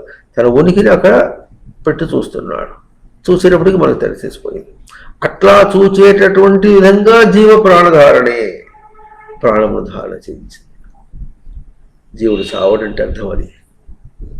విషయాలు చంపినప్పటికీ, విషయంలో జీవుడు చచ్చినప్పటికీ జీవుడు చావడంటే సృష్టి తను ఎట్లా రచించింది, తనకు తన ఉనికి కానీ తన కాన్షియస్నెస్ కానీ అవేర్నెస్ కానీ ఎప్పుడు ఇట్ డజంట్ డై డౌన్, అది ఎప్పుడు చావు స్పష్టంగా ఉంటుంది. ఆ స్పష్టంగా ఉండి తాను ఇప్పుడు మనం ఖరీదు చేసుకున్నాం అంటే ఇప్పుడు నేనేమంటుంది, ఇది నీ ప్రయోగమే అన్నది. అదేంటండి, ఇది ఎవరిది? నీ ప్రయోగం. ఆ మాట కూడా తెలియదు. ప్రయోగం అనే పాఠం తెలుసుకోకుండా మనమే ప్రవర్తిస్తున్నా. నేను అన్నా చూడు, నేను వచ్చానంటే చూడు మన పీక నొక్కేస్తా, ఇన్ని మాటలు మాట్లాడుతుంది. నేను వస్తాగా, ఉండంతి, నేను వచ్చి అన్ని మంచిని చేస్తా. మంచి చేసిన చెడు చేసిన లోకంలో ఏం చేసినప్పుడు నేను నేను నేను నేను నేను నేను ఎంత జపం చేస్తున్నాడు గొప్పది. ఈ నేను జపం చేసేవాడు ఏం చేస్తాడు? తాళం పెట్టుకుని ఏదో వేరే ఏ వారి కొంప తీతున అష్టాక్షర మంత్రం జపం చేస్తున్నాడు. ఎవరి కొంప తీస్తున్నాడు, ఎవరి కొంప తీస్తున్నాడు పైగా ఉంటాడు. ఓం నమో నారాయణ, ఓం నమో నారాయణ, ఓం నమో నారాయణ, ఎవరి కొంప తీస్తున్నాడు, ఓం నమో నారాయణ, ఎవరి కొంప తీస్తున్నాడు.